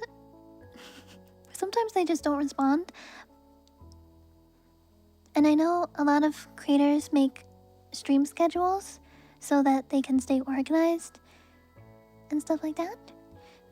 And so I always want to give people options to make sure everybody is available and it's not intruding in for something else that they have planned. So like time and day and time zone. And then once everyone says their time and day, then we can organize a time and day that works for everyone.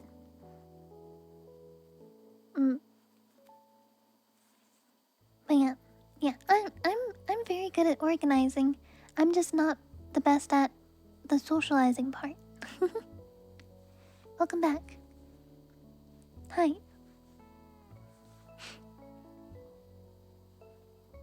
When Yuchi plans a collab, it happens. Exactly. Activate extrovert sicko mode.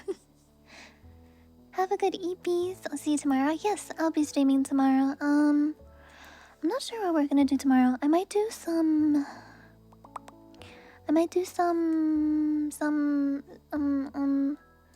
of the stuff. So we have room reviews, moral alignment test, read a book. We already started that. We could do spicy noodle challenge tomorrow too. You guys still need to choose a Lego set. We also have Freddy Fish games, so it'll be fun to play. So we can do some stuff tomorrow. Yeah. We also have the Minecraft server we gotta do.